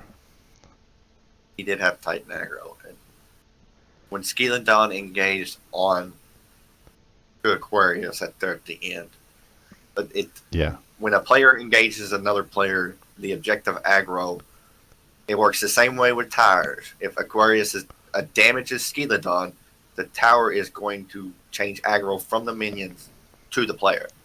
Yeah. And the Titan did the same thing. But when Skeledon attacked Aquarius and Aquarius damaged Skeledon, he got aggro from the Titan as well. And with Skeledon planned, or I don't know if he planned it, but it worked out perfect. He was able to get the poison from his ultimate to spread from Aquarius to the minions when the Titan helped kill Aquarius. So he may not have it planned out that way, but it worked out to perfection for Skeledon. See, the reason I think it's a misplay is because I think spreading the poison to the minions could have been avoided by walking away from the Titan instead of walking back towards it. Because even though the Titan's following you, it's following you delayed, right? And the minions are following the Titan, and they're following the Titan delayed. So if you walk away from the Titan walks away from the minions walk after the Titan, it's going to put enough distance between you and the minions where it doesn't spread to the minions and you win the game right there, which they didn't. Yes. So that is the small type of misplay that I still see from Aquarius that I don't think would have happened to a Scary D necessarily, or to even a solo laner of the caliber of a Divios. Well, we can argue about what happened there at the end of Game 1, or towards the end of Game 1 all day, but you also got to remember in your situation where if he walks away from the Titan and lets the minions do the thing, Serket, after she ults somebody, does choose which direction to throw them. So it could have been very well that Aquarius gets thrown back into the minions, and that situation still happens, right? Yeah, well, theoretically, sure, but I think in the situation that we saw, the actual one involving the actual one that happened there, I think he could have prevented the poison from spreading to the minions, and because he didn't do it, I think it's a small misplay, which could have been a relevant one. It obviously didn't end up being one because they just ulted the Titan with 4 ult and knocked support a couple of minutes later or half a minute later and ended the game that way. But it could have had an impact, and I think these type of small misplays, and that was one that was pretty easy to point out, can cause this LG roster to still be a bit weaker than the last one we've seen. Because again, Scary wasn't a terrible solo laner. He was just not living up to the same level that he had in the spring and at Worlds. And I don't see Aquarius really being at Scary's summer split level just yet. Is what I'm saying.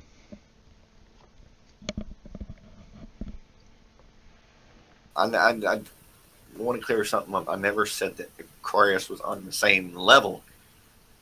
I said that Scary D, or that Aquarius, with what they want and need Aquarius to do, he could be a better fit for the LG team right now. They don't need a superstar over there in solo lane. They need a role player, a guy that's going to play for the better part of the team, like Demi did for Energy. Aquarius can fill that role effectively. Then there's other players on this team, Mask, Baskin, Barracuda,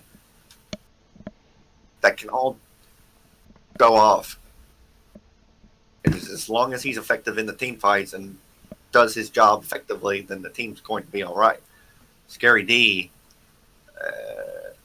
was kind of ineffective because he was not really doing his job all that well, right? Well, I think Scary can be the same type of player, honestly. I don't think that was the big issue of LG in the summer. I think the issue was a Scary just not being as good as he was in previous splits, and B, Barracuda stepping it up. And I don't see Aquarius really solving the one issue, at least not right away. If he develops into a better player than Scary D, which is definitely possible, then this LG roster is going to get better off of the back of that. But right now, we have evidence to suggest it's going to happen. We have what we don't have, I think, is any real way to tell whether it's going to be early enough for them to be a threat going into super regionals or going to worlds even. So yeah, that's still what I'm worried about. I think this team can be great going into season 5, and I think they have the potential to win worlds there if they really have good synergy overall and everything works out for them. And yeah, I just don't see it happening right away, and I don't see it happening right now. That's all I'm really saying.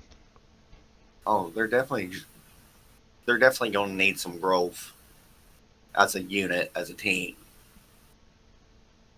But just by switching out the one player, Aquarius, in bringing in Aquarius and getting rid of Scary D leaving because he didn't actually quit the team, or he quit the team. Scary D quit this team and not actually get kicked off the team.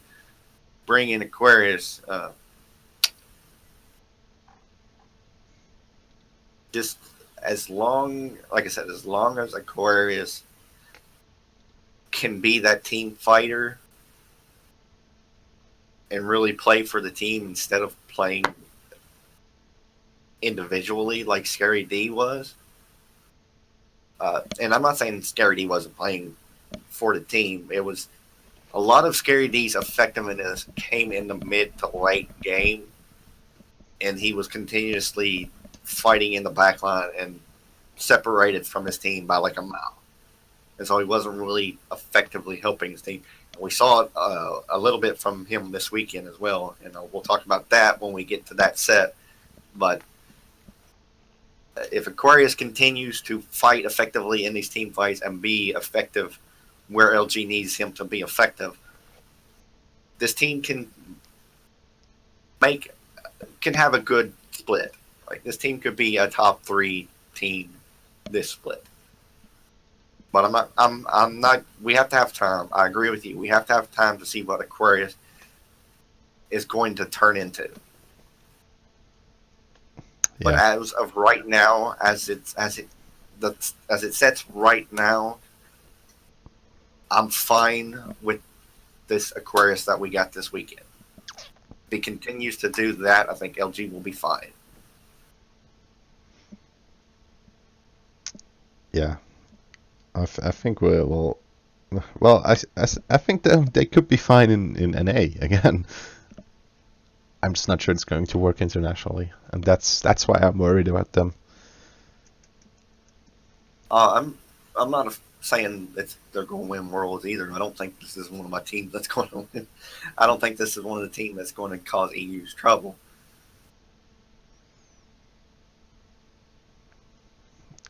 Well, yeah.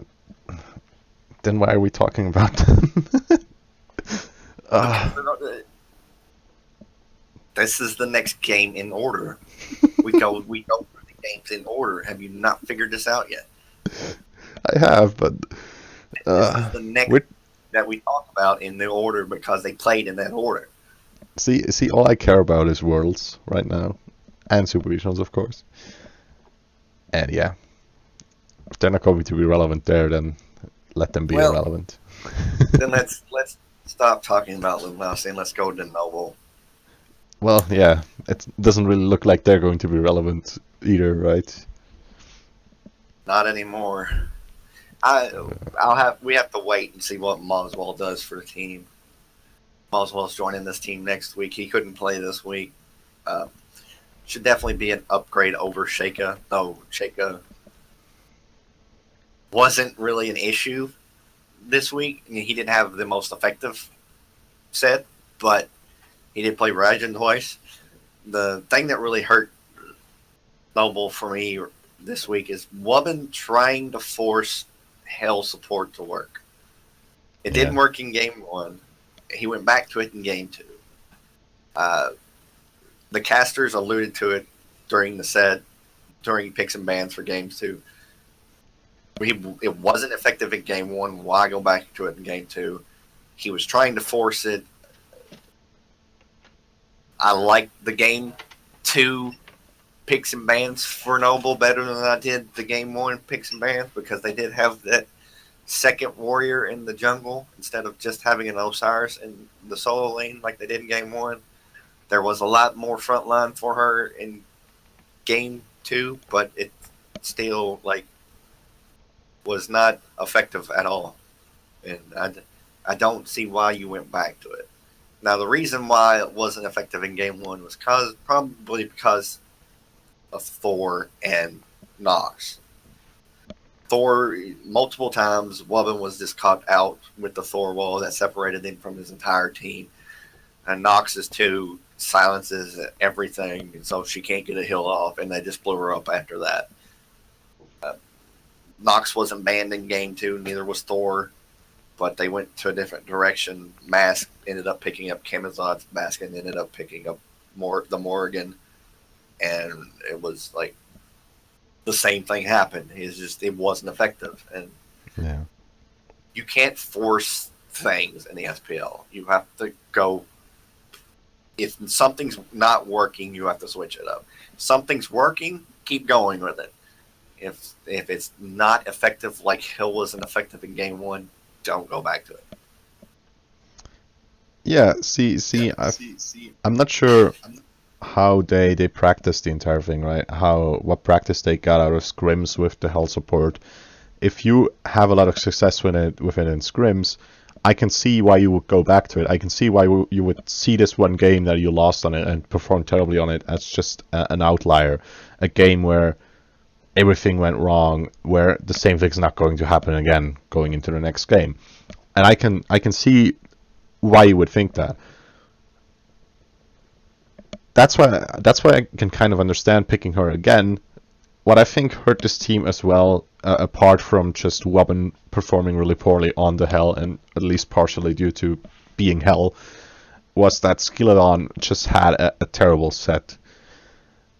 It felt like he had almost no impact in either of the games, and if you're supposed to be a jungler just in general at an SPL level, you have to have a level of impact where you are a player that the enemy team's going to be fearing.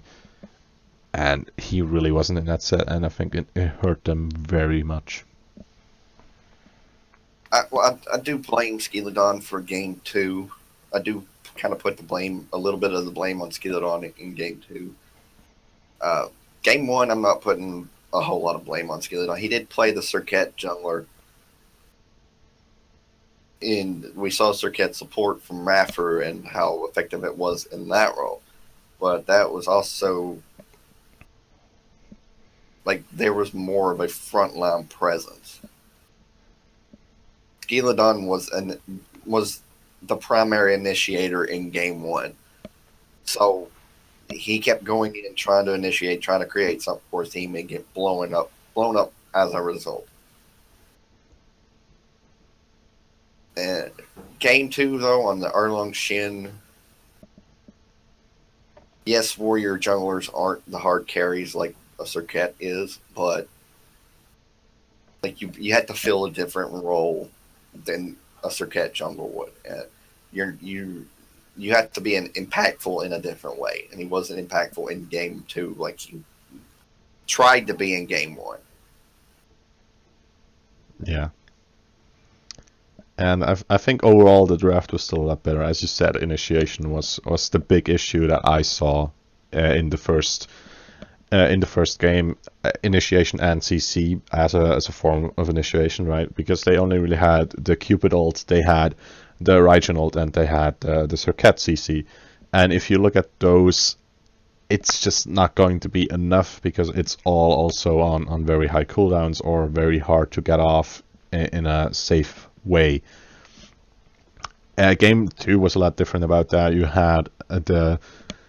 obviously had the Kokolon again in the solo lane, and you had the Erlong Shen with the taunt, which both have a lot more initiation, right? Even if you're not using the ults,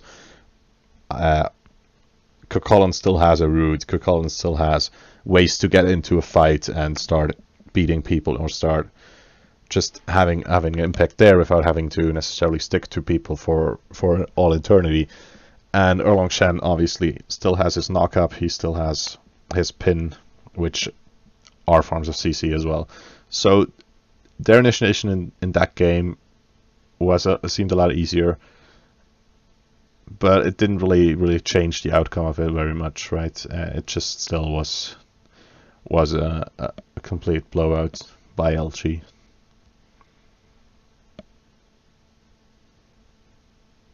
Again, I want to see what Malswall does with this team, because I think Malswall's a better mid laner than Sheikah. So that should be an improvement overall with Malswall joining this team. I said it last week too, though.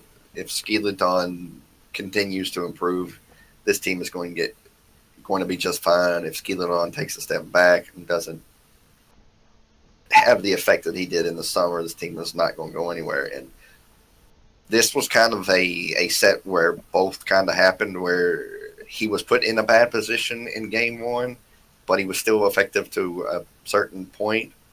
And then game two, he was put in a better position, but wasn't as effective. Like, it was kind of a hard set for Skeledon all around. Yeah. Yeah, I'm not sure what we can really expect from this Noble roster going forward. As you said, we're going to have to see how much of a difference Mosswell makes, but if Skele doesn't pick up the same type of level again, I can see them having a hard time against most of the teams in NA right now. I think the team will be fine, and I think Skeledon will be fine if Wubbin doesn't try to force the hell support on them. If Skeledon should be fine playing these warriors or these assassins. If you pair him up with somebody like a Sylvanas or somebody like Wubbin likes to play, like a Ganesh or Sobek, somebody that can. I think this team works better with the three frontliners than I do with any other composition that they can pull out. And Hell is just not a frontliner. Hell's a backline support. So. Yeah, I can see where you're coming from. And I'm still excited to look forward to how they're going to perform in the coming sets. But yeah, right now I'm not sold on this new Noble roster quite yet. I'm not either. I was really high on the old roster. I'm not. Yeah. Like we said, it all comes down to what Malswall can bring to the team. If he stabilizes that mid position and really works well with Skeledon, I think Skeledon will have a good split, and this team could end up being fourth or fifth at the Super Regionals. Be the wild card at Super Regionals, or even that fourth place team. But after this 1 week, it's kind of hard to tell, because this is not mid laner. This is not who the mid laner is going to be for the rest of the split. And then just Wubbin was not really effective on the hell support. Yeah. The one good thing that I saw out of this team was Walrus. I think Walrus had a decent set, right? And considering the circumstances that they were in, how much they were blown out by this LG roster, I think that is a pretty big feat. And so I think Walrus can still have amazing performances in the SPL, and I think it could be one of the driving forces behind this Noble roster finding any type of success. But yeah. I think the team altogether, the team is a good team. Like, individually, the players are good in their own right. Walrus, a top level solo laner. Wowie's that second tier hunter, kind of right alongside the uh, Vediums and the other hunters, the ones that are not named Barracuda or Panda Cat or Zapman in North America. I believe he's in that second tier, that step down below the other hunters. Yeah. And I think individually the team can be really good. Can they put that individual talent into a team oriented, that team based style where they played really well as a team? If they can do that, I think the team can be, like I said, fourth or fifth. But it's as it stands right now, with everyone not playing up to their individual skill level and not playing really effective as a team. It was not a good look from them this week. Yeah. I think another team that did look good this week were Gatekeepers. Because they obviously ended up splitting with ALG.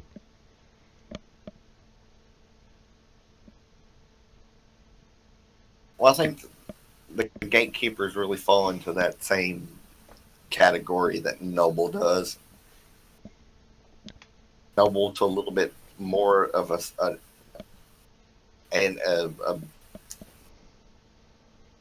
extent above Gatekeepers. Like, they're a little bit more talented individually, Noble is. But Payne Divion led team with the type of talent that he has. Yes, it's fairly inexperienced talent, but there's clearly talent there, right? We've seen it. I think the team can be good, and they should get better as time goes on. It's maybe not what we expected them, because they did split with ALG this week. And to me, the reason why Gatekeepers looked so good in the first game, it was really come down to that point in the game where objective calls. There was a certain point in the match where they get Portal Demon, and then they go and still go Fury from ALG with ALG there, and ALG then thinks that they backed, but they didn't really back, and they went straight over to Fire Giant, and then it was just a steamroll from there. Yeah, that was sort of the turning point of that game. One objective after the other for 3 objectives in a row really turned that game from a even set or an even matchup to a complete steamroll for the Gatekeepers. ALG responded very well in game 2 by not letting that happen and taking a couple Gub Furies away and then getting Fire Giant later. Like, yeah, it was an even set for me. It was a well played all around. Both teams played really good in this, and I think it was more even than what a lot of people expected it to be. Well, I think a lot of people were still a bit high on the ALG train, right? And I think realistically, you shouldn't be expecting too much out of this team anyway.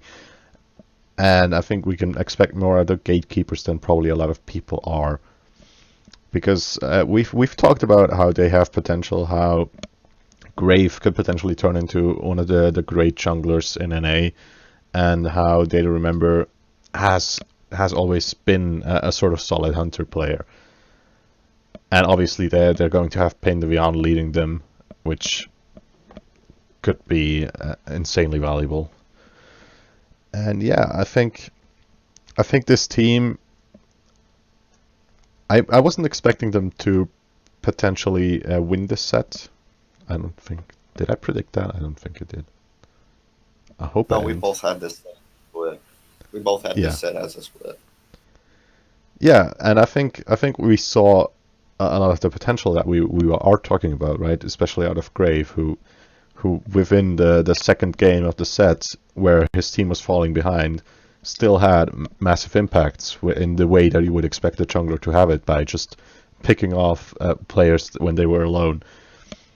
And I think based on that, we can see the general direction this team is going to go towards, and with that, I expect good things from them. I expect them by the end of the split to potentially be in contention for a super regional spot, right? And potentially having the chance to maybe make it to the wild cards at least.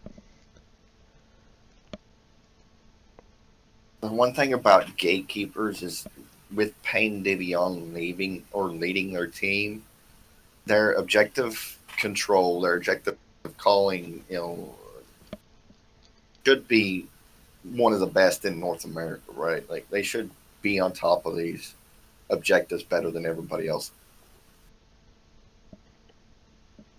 Just because that's what Payne is known for, right? Like he's probably one of the best in the world about calling these objectives at the right time when Yeah, the enemy team least expects it.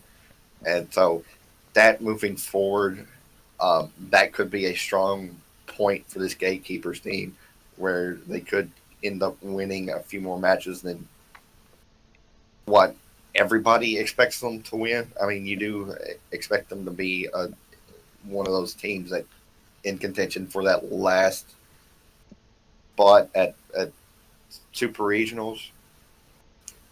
But I think that objective control that they bring could give them a leg up on everybody else. And yeah, it yeah, should interesting moving forward to see which teams they end up surprising because they have such good objective control. and I think when you look at the difference between this roster and the Mighty Storm roster that we saw, I can see where this team has the necessary leadership to bring them somewhere, and I can see where they have. I can see more of their individual skill than I can see within the Mighty Storm. So I think that's why it's reasonable to expect more out of them, and to say that they could be in contention for this super regional spot. And obviously, objective control could play a big role in that as well. We saw the original, oh no, the season 3 enemy roster in the spring split just dominate the games in NA purely based on objective control, and it's still one of the areas where NA as a whole is probably lagging behind the EU side. And if Payne can bridge that gap, or is closer to NA to EU than the rest of NA is, it can give him a huge advantage within the region itself. And yeah, based on that, I think there's a lot to be expected from this team, even if it's not necessarily guaranteed, right?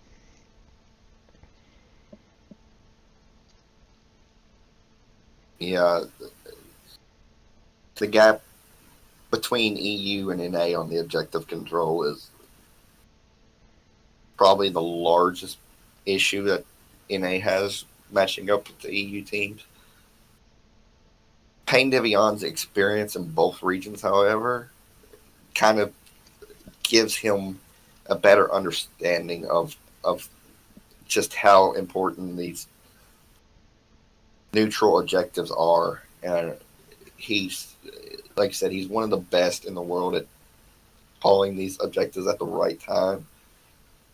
And if they can take advantage of that, and really, if that's the one thing that separates them from the rest of NA, then they, like you said, they could end up dominating games like the enemy team did in the spring of season 3.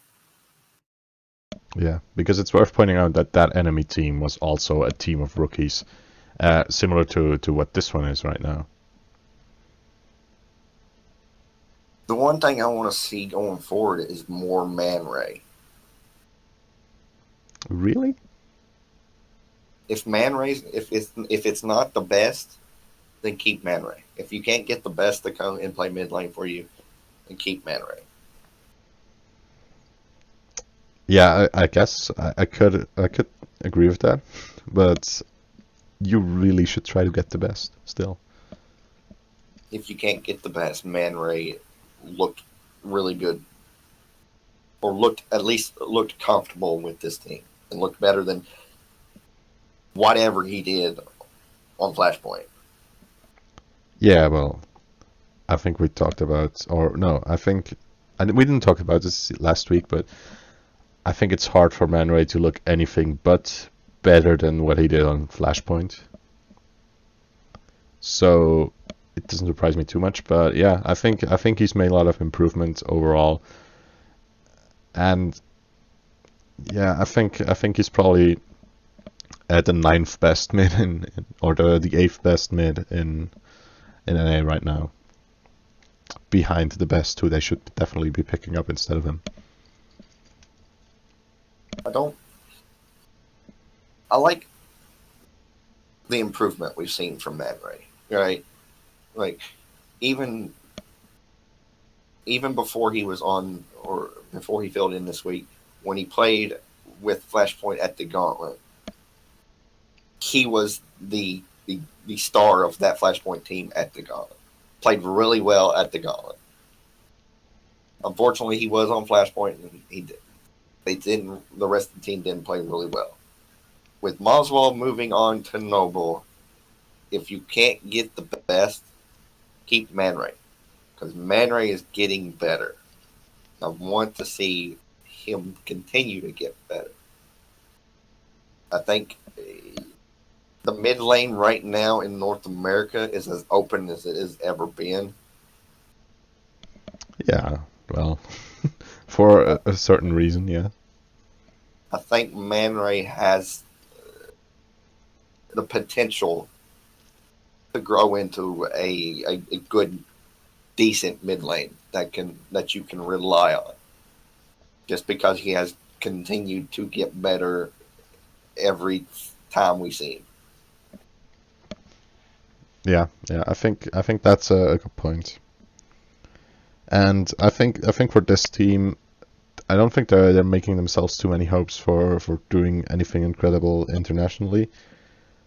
So within their set of goals, right? I think it's definitely understandable why you would keep Man Ray and try to turn him into a real mid lane talent, looking towards season 5. And yeah, I could see the reasoning for that, definitely. And I'm gonna mention Payne Devion. His coaching ability, his ability to turn these nobody players into a team that is really good. And Chaos comes to mind. Who was Chaos? Who was Chaos before he joined the enemy roster in the fall of season 2? Yeah, no one. Player that basically never heard of. He can do the same thing with Man Ray, if you ask me. He can do it with Chaos. He can do it with Man Ray. Right?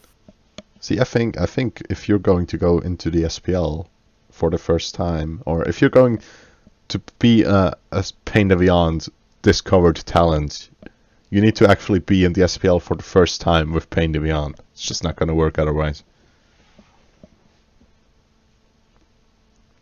That's not how the magic works, Sabo. Hedium and Benji were both on teams before they joined that enemy roster.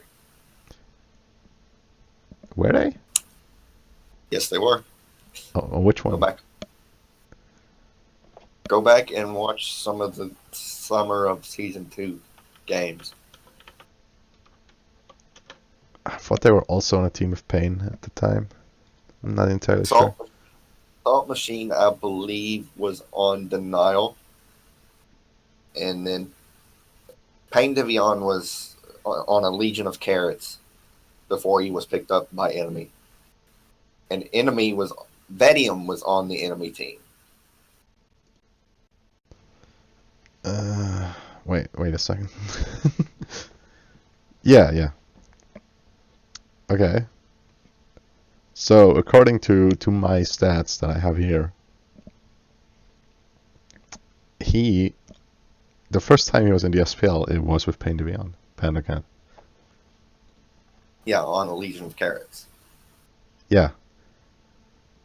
Bedium, the hunter for the fall split of season 2, was on Enemy in the summer of season 2.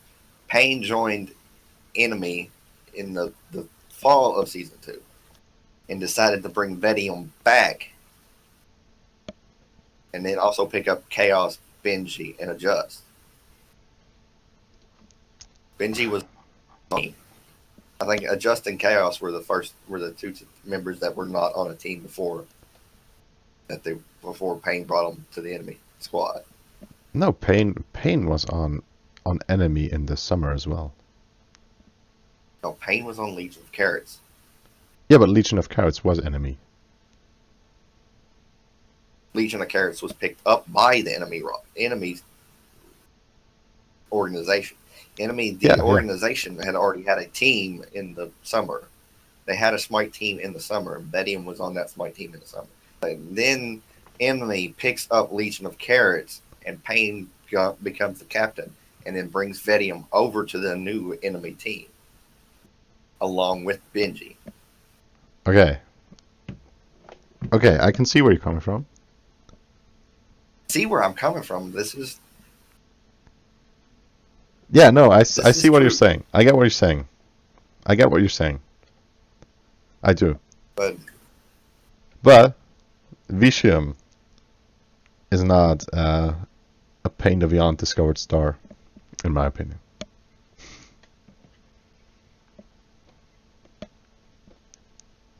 Benji, or Salt Machine, was also on a different team before he came to that Enemy squad. No, he wasn't. Not in the SPL. Yeah, he was.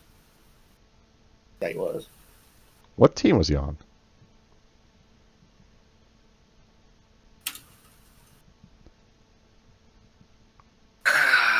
He was on Legion of Carrots in the summer, I think. And then he was there when they joined Enemy. Okay. Season 2 summer qualifiers. He was on return with Clow, Wubbin, Grishank, and Nabot. Yeah. And then he joined Enemy in the fall of season 2. Yeah. So where was he in between that?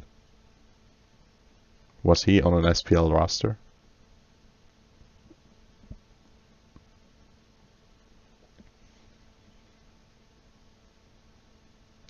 Because I don't think he was.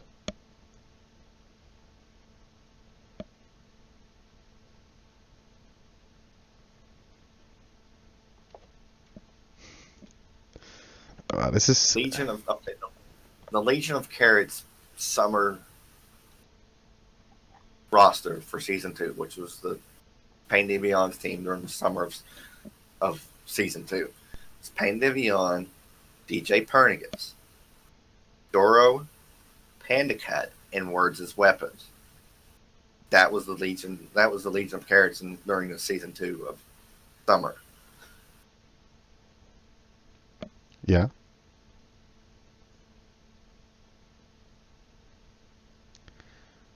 I'm confused right now.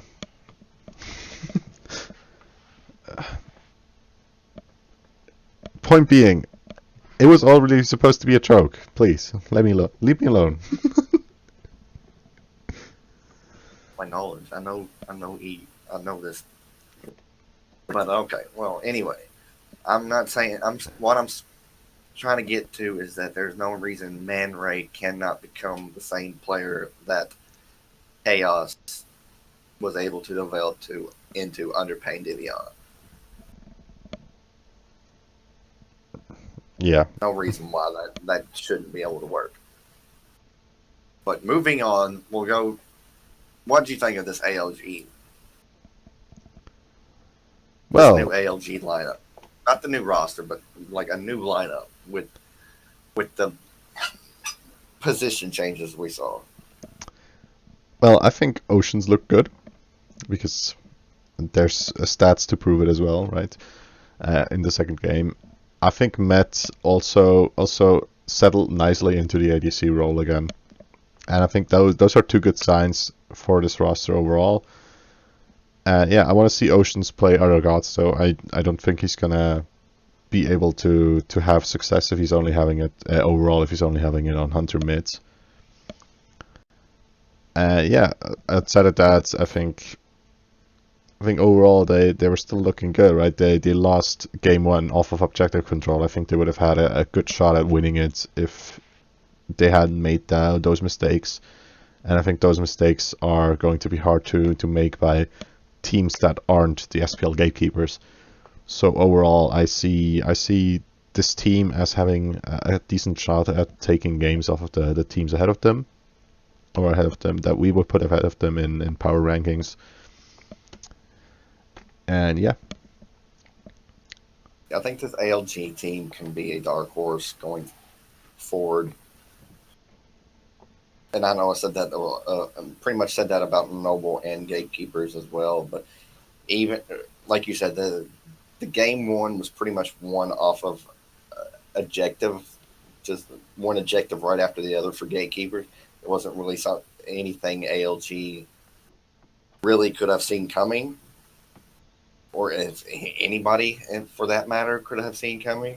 And that up until that point, ALG was playing fairly well against the Gatekeepers, and they were able to assert themselves a little bit more in the objective department in game two, and really won game two as a result of that. And so the team looked good this week. Oceans was kind of a coin flip because he did have an amazing game on Chiron. Where was it? Was it in game one? Was it the Morgan he played in game one where he didn't yeah, really look that effective on?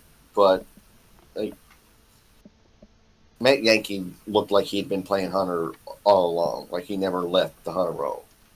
He looked really good. If Oceans can continue, if Oceans can show something more on these mage mids than he did with just the Morgan, I think the team could be in a good shape going forward.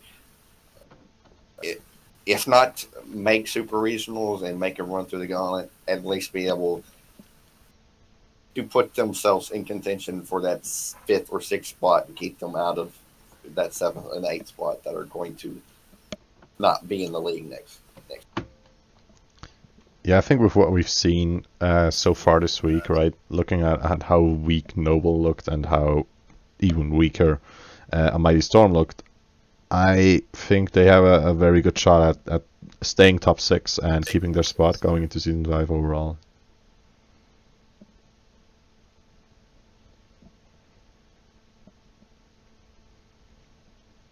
And yeah, I think if they settle into their roles a bit more, even more, I'm not sure what exactly the limit for this team is gonna be. It looks like Ocean is going to have real carry potential out of mid, which is something that we didn't really see out of Matt Yankee. And if Matt Yankee manages to have the same carry potential as ADC that he has had in the past, then this team is a lot more scary because as we were mentioning, I think last split, the only real carry potential it used to have was on the Cyclone Spin solo. And if that changes to the point where they have 3 people who can carry games, then this could be a scary roster. That's exactly the key. That's right. Cyclone Spin doesn't have to do it all by himself. He doesn't have to pop off every game and carry every game now. Matt Yankee, like I said, if he can carry the game from the ADC role like he did in the past, where Cyclone Spin doesn't have to do it every single game, this team becomes infinitely more scarier and that much better.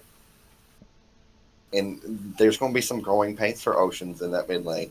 But if he can make that transition to mid as smooth as he can, and really that boils down to how Weekend and Niruma can help him adjust to that role,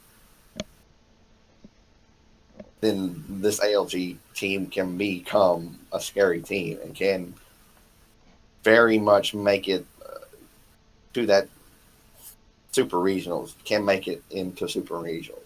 Not as a wild card, as a legitimate top 14. But there's still a lot of question marks coming from that mid role. Yeah. That I see stops me from at least from putting them into that top 4 right now. Yeah, I think I would do the same thing. Again, I think they have potential to be top 4. I need to see that potential be realized before I'm going to call them top 4. That is what it really comes down to. So yeah. Do we want to move on to the last set of NA this week? I do. Good. So the last set we had was, I think, the biggest surprise this week. United against Space Station. I think neither of us were predicting a 2-0. You were predicting a split between the two teams, and I was obviously predicting Space Station to 2-0. And yeah, this is not what happened. It ended up being a 2-0 towards the side of United, and it was overall just a very impressive set from them, honestly, and a very disappointing one from Space Station, I thought. Yeah, if you include the fact that E United basically won every team fight that they had throughout the entire set, both games, then it is extremely impressive from E United, because at Space Station did not change their core 3v3, and that's most of your team fights are going to come from that core 3v3, and they still lost every team fight they ended up taking place in. And the question coming into this for E United was, how was Venenu going to fit with this squad? Because you said that, like you said, you would rather have somebody with the talent of the best, where I was taking if the personalities fit, that the team could grow Venenu into somebody that is an impressive mid laner. And I think that Venenu showed us enough in this split that E United made the right choice, bringing in somebody who fits the team personality well. Yeah, well, I think they could have still been a better roster with the best, or they could still be a better roster with the best. I was impressed by the performances of Venenu, honestly. I was not expecting him to be as good as he was individually. So it makes a bit of a difference in how you wanna consider the roster change, right? And how you view the roster change when you consider the performance that he just showed. And yeah, I'm still not entirely sold on him as the end all be all for this United roster, but obviously they looked amazing this week. I think a lot of it was still off of the back of Scream, or well, previously known as Veriziel. And yeah,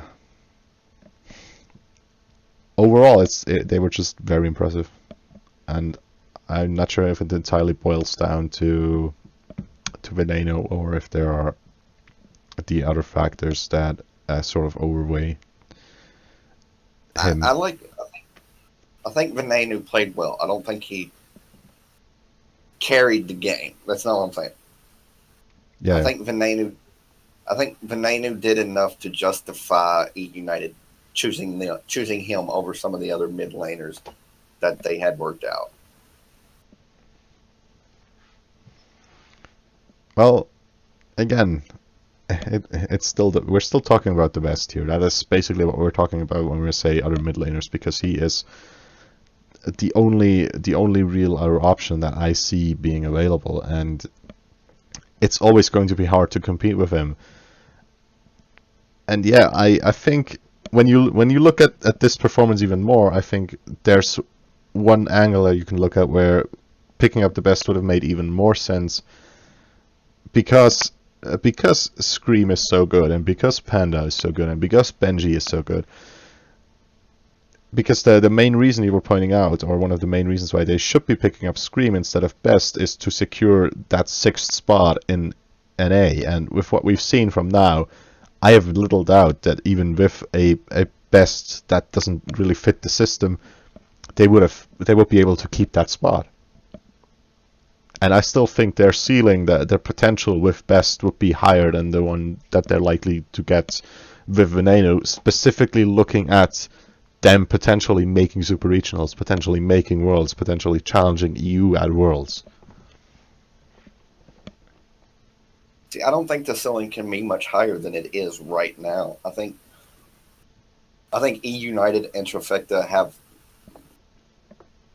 surprise, E United's my other team that can compete with EU at Worlds. Yeah, I was But expecting that. I think these two teams have shown enough right now to say that they are probably the two best teams in NA. And Space Station, yeah, we had them at number 2 and probably being number 1 coming out of the split just because how loaded the roster was and how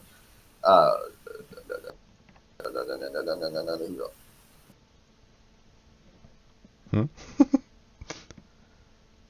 I'm drawing a blank. Give me a second. Homie Fate. How effective Homie Fate is online compared to at these LAN events.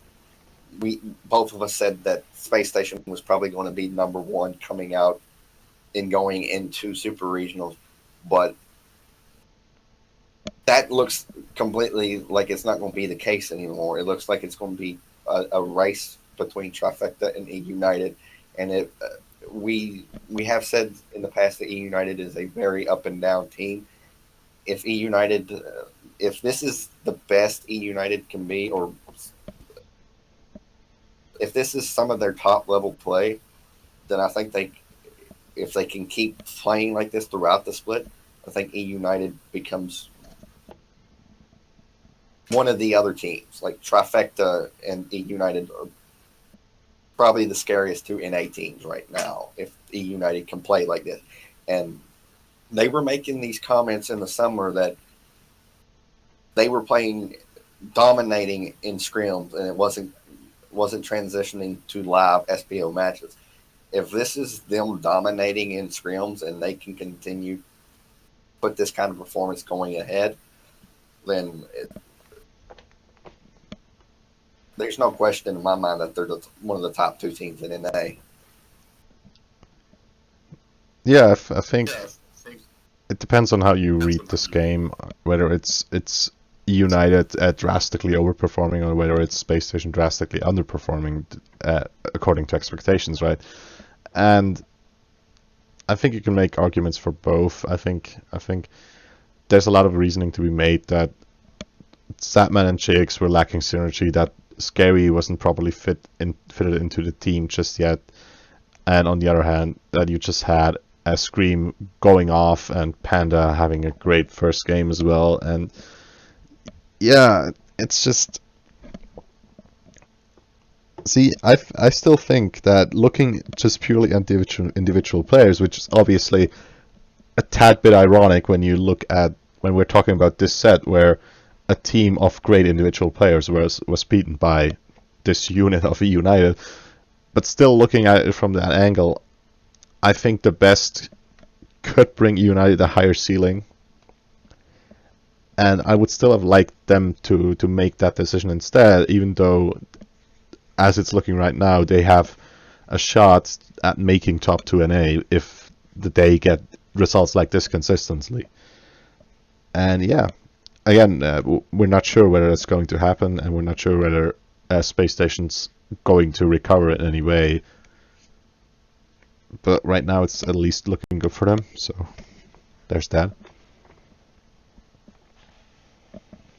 The thing that stands out the most is if E United's on their game,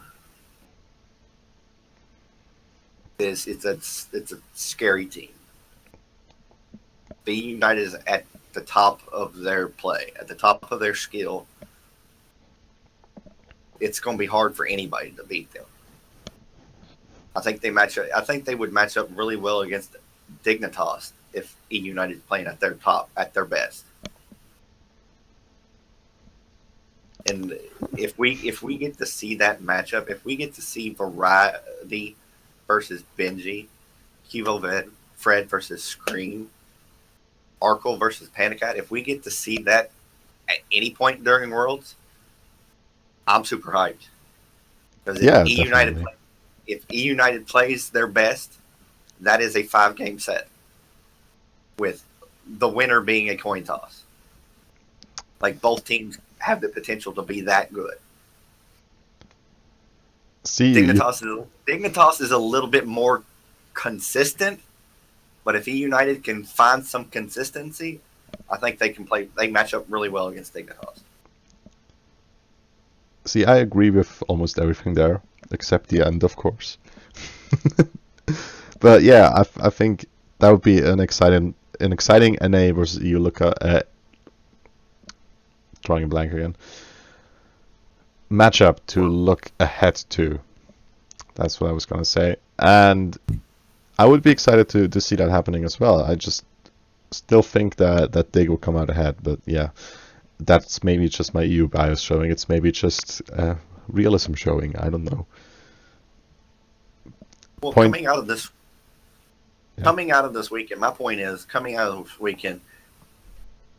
NA, as far as NA goes, E United is probably the most impressive team coming out of week one.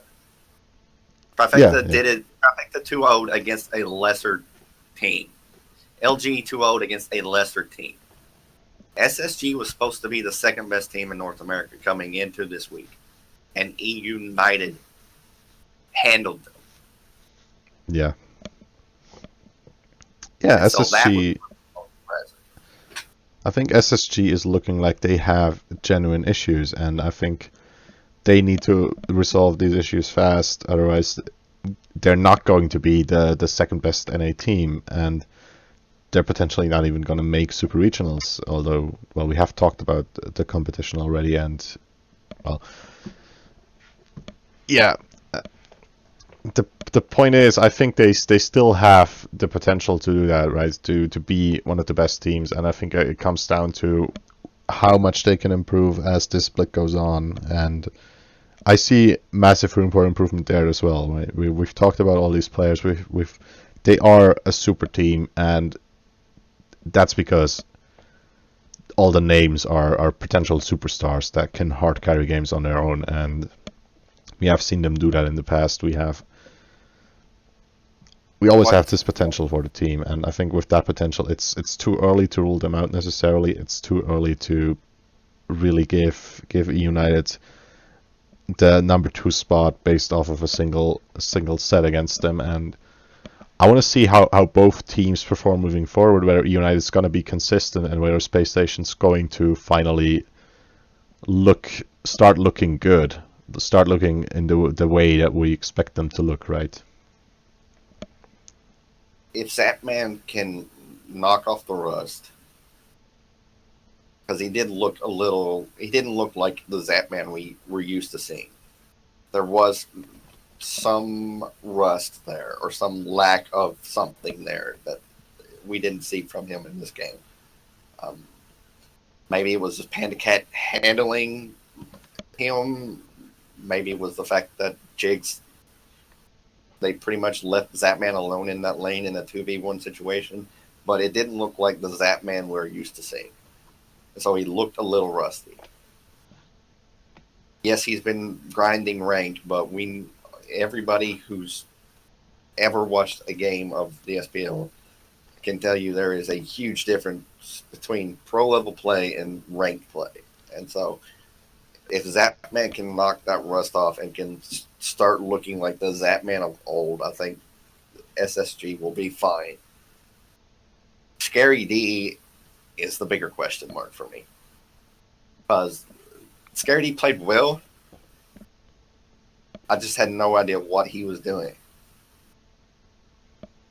Watch both games. He had Artio solo both games, and Artio is supposed to be this broken god that pretty much is an automatic win for you, and he lost. SSG lost both games with him on Artio solo, and the thing that stood out to me when I watched the games both live, and then when I went back to rewatch both games to see what happened, Scary D was always late to these team fights. These team fights were over when Scary D arrived. Yeah, but He was either at Benji's blue buff, trying to take Benji's blue buff, or he just wasn't in the team fight. And when he made the rotation to the team fight was over. So Scary D was late. Almost every team fight, Scary D was late. see, I think if that's the case, then that's a good sign overall because it shows that they lack some synergy right now, which is to be expected out of a super team in general, and which is to be expected especially out of a super team that has recently made 2 roster changes. Because if he starts to find that rhythm and starts being in the fights when he needs to be, then things change, right? Suddenly you're looking at a team that is a lot better because they have an additional member in the fight that they didn't used to have, and at that point in time you can look good as a team. It just needs to happen, and it needs to happen based on synergy and based on shot calling. But And but on an individual level, not a team level, like as a player, Scary D should know that blue buff is not important. Don't finish the blue buff. Go to the team fight.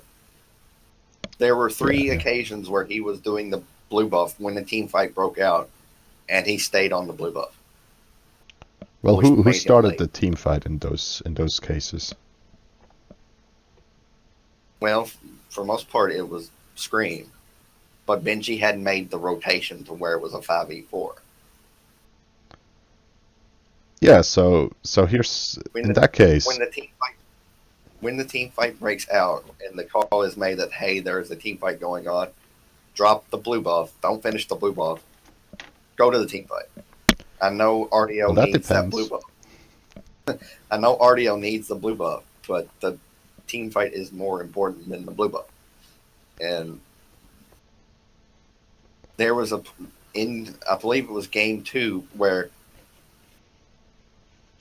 E United wipes the 4 members of Space Station, and then Scary D comes in late and gets wiped, and the team gets deicide. Yeah.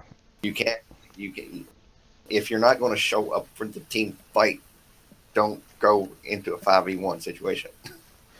Yeah, just Drop the don't go into a drop, 5v1 situation in general. you drop the blue buff and go to the team fight, or if you're not going to drop the blue buff, go to lane. Pick up the blue buff and then go to lane.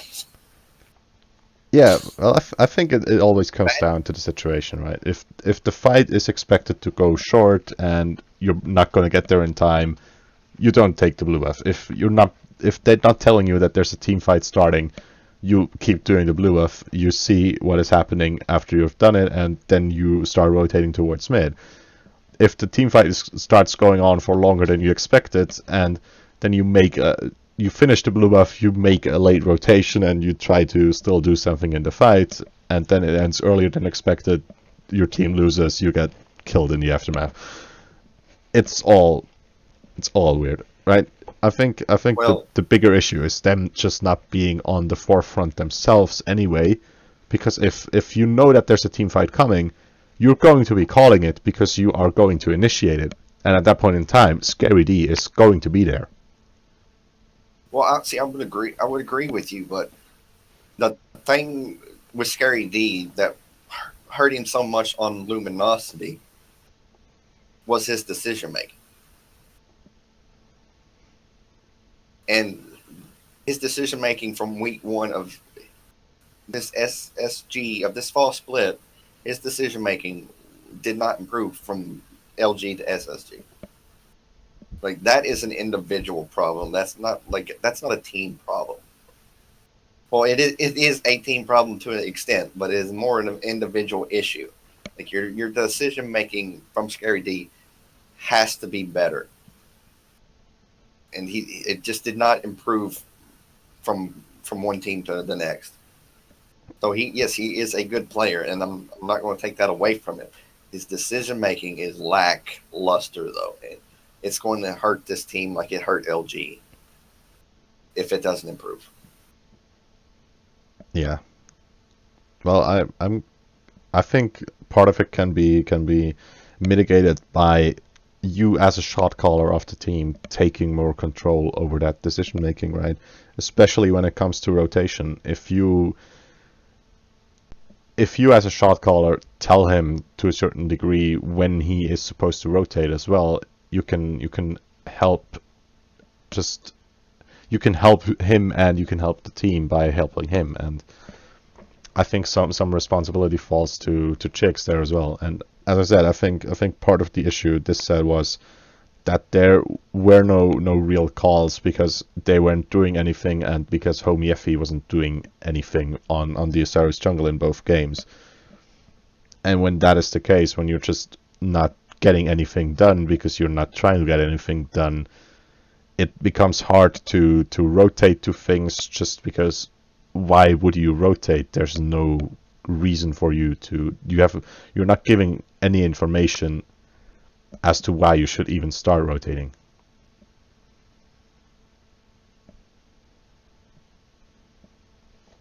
Get your point. If if he does have the information that he needs, though, if he is getting all the information he needs, decision making has to be better. Like I said, this was the thing that plagued him on at Luminosity. His decision, not his team fight capabilities, not his play abilities. It was really boiled down to his consistency and his decision making. Consistency you can fix just by playing. Decision making you have to make an effort to fix. And I'm not saying he hasn't made the effort. I'm just saying it doesn't look like he has put in the effort to improve his decision making. Yeah, like honestly, I haven't looked at the specific situations enough to make a judgment call on that. I just think I think there are a ton of reasons why he could have decided in the way he did, and why it could have seemed right to him in the situation. And I'm not going to throw him under the bus for something that I can't verify myself right now, because I can't go and check right now. We can talk about it again next week if you want to. If there's more examples of this, if you point them out to me, I will look into them again, and yeah, we can have a discussion about that next time around. But right now, I don't think my knowledge is sufficient to make to really discuss this, honestly. All right, Because we're discussing specific situations. So, yeah. We can table that discussion until later. You want to move on to MVPs now? Yeah, let's just do quickly MVPs before we wrap the show up, because we've already gone on for quite some time now. So yeah, do you want to start? Who was your MVP on the EU side for now? Well, it was originally Cuvo Fred, but I'm going to go with Arkle. I believe he had a 12, 2, and 16 slash lane this week. He played really well. I just thought he was probably the best player, or one of the most consistent players out of EU this week. And I thought he played really well. And so I'm going to give my week 2 or my week 1 MVP to Arkle. And then from NA, I'm going to go with Scream. Because I think his play on Nemesis in both games really set up his team, the rest of his team, for what they did. So Yeah. Scream played really well on the Nemesis this week. So I'm gonna give it to Arkle and Scream, our week 1 MVPs. Yeah, I'm going to go with QO instead of Arkell because I think he had more of an impact, and well, his role obviously gives him inherently more of an impact on the game necessarily than Arkell's does. But overall, I think QO's impact on specifically the first game was just insane. I always love seeing junglers having these massive impact performances, and this was one of them. And again, in the second game, we said he against how unfavorable circumstances he was with them being able to easily escape him most of the time due to the Giannis, and with his mid falling so far behind due to basically no mistake of his own. And at that point in time, being able to still have an impact is something that's very, very valuable out of your jungler, and I think he did that very well, especially on someone like a Camazotz, who's a pure damage jungler, right? So yeah, my MVP for EU for this week is going to QO instead of Arkell. I can see why you are giving it to Arkell though. Yeah. Yeah, for the MVP on the NA side, I absolutely agree with you. Scream had an amazing set against Space Station. Was I think by far the biggest factor in United's wins over them. And so yeah, he definitely deserves this MVP reward as well. Amazingly polite nemesis. Really impressive to see. Yeah. So yeah, I think we're going to postpone the week 2 stuff, or no, we're not going to. We're just not going to do them, or we're going to quickly list our highlights for week 2, right? So the game highlights, the highlight matches that I expect for week 2 to come out of the EU side are going to be obviously Dig versus Energy, because they are both amazing teams, and it's going to be exciting to see where Energy can challenge Dig in any way. And we have Rival versus Obey, so we basically have all top 4 teams right now being matched against each other in those 2 matchups. Rival against Obey should be interesting to watch. As you said, Rival is a bit weaker online. Obey still has to settle in a bit with Celia, so we're gonna have to see how they perform. It's going to be an impactful set as far as placements are concerned for Super Regionals, right? So which one are your sets to look forward to on the NA side? Just real quickly. Well, starting off on Thursday, the set I'm looking at is LG versus SSG. Should go a long way in telling us which of these teams are going to have that upper leg on each other. If Space Station can rebound, and like you said, they look pretty much like a super team just based on the name factors. If they can rebound and get a 2-0 over LG, that goes a long way of setting them up going further. But if LG can pull off the 2-0, then LG looks like a team that has solidified themselves at the top of NA along with Trifecta and like E United. But the jury's still out on E United, which takes me to my next matchup to watch is E United versus Trifecta. If E United plays up to the level that they did last week, it should be a fairly close, fairly awesome set to watch, as this should be number 1 versus number 2 in the NA. Should be both teams that are probably the favorites to make it to Worlds out of NA right now, as it stands right now. And so the head-to-head matchup is going to tell us a lot about which team has a good shot at making it to Worlds.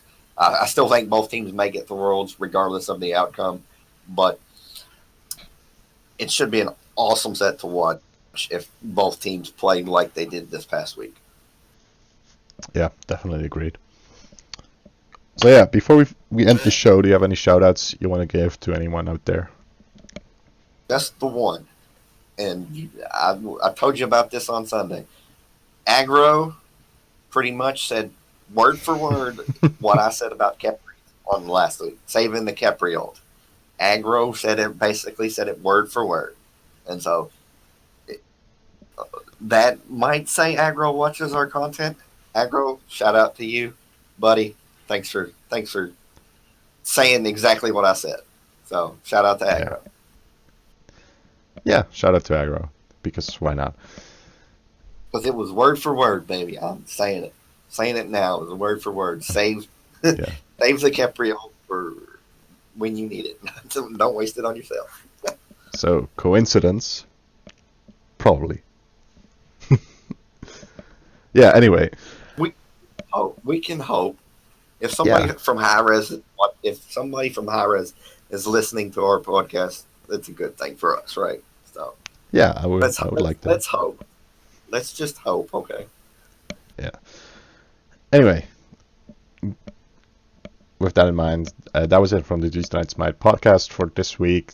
If you like this episode, please leave us a like on whatever platform you were using to watch or listen to this.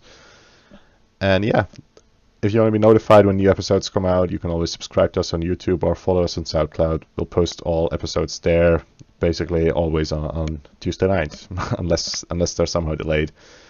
And yeah, you can follow us on Twitter as well if you want to get predictions for the matches and more updates that we post as the week goes on. Yeah, there's always stuff to be there, especially now that the season's officially started again. And yeah, thank you all for listening or watching this episode for this week. Thank you, Sabo, for being here with me today again. And yeah, with that, good night, good Smite.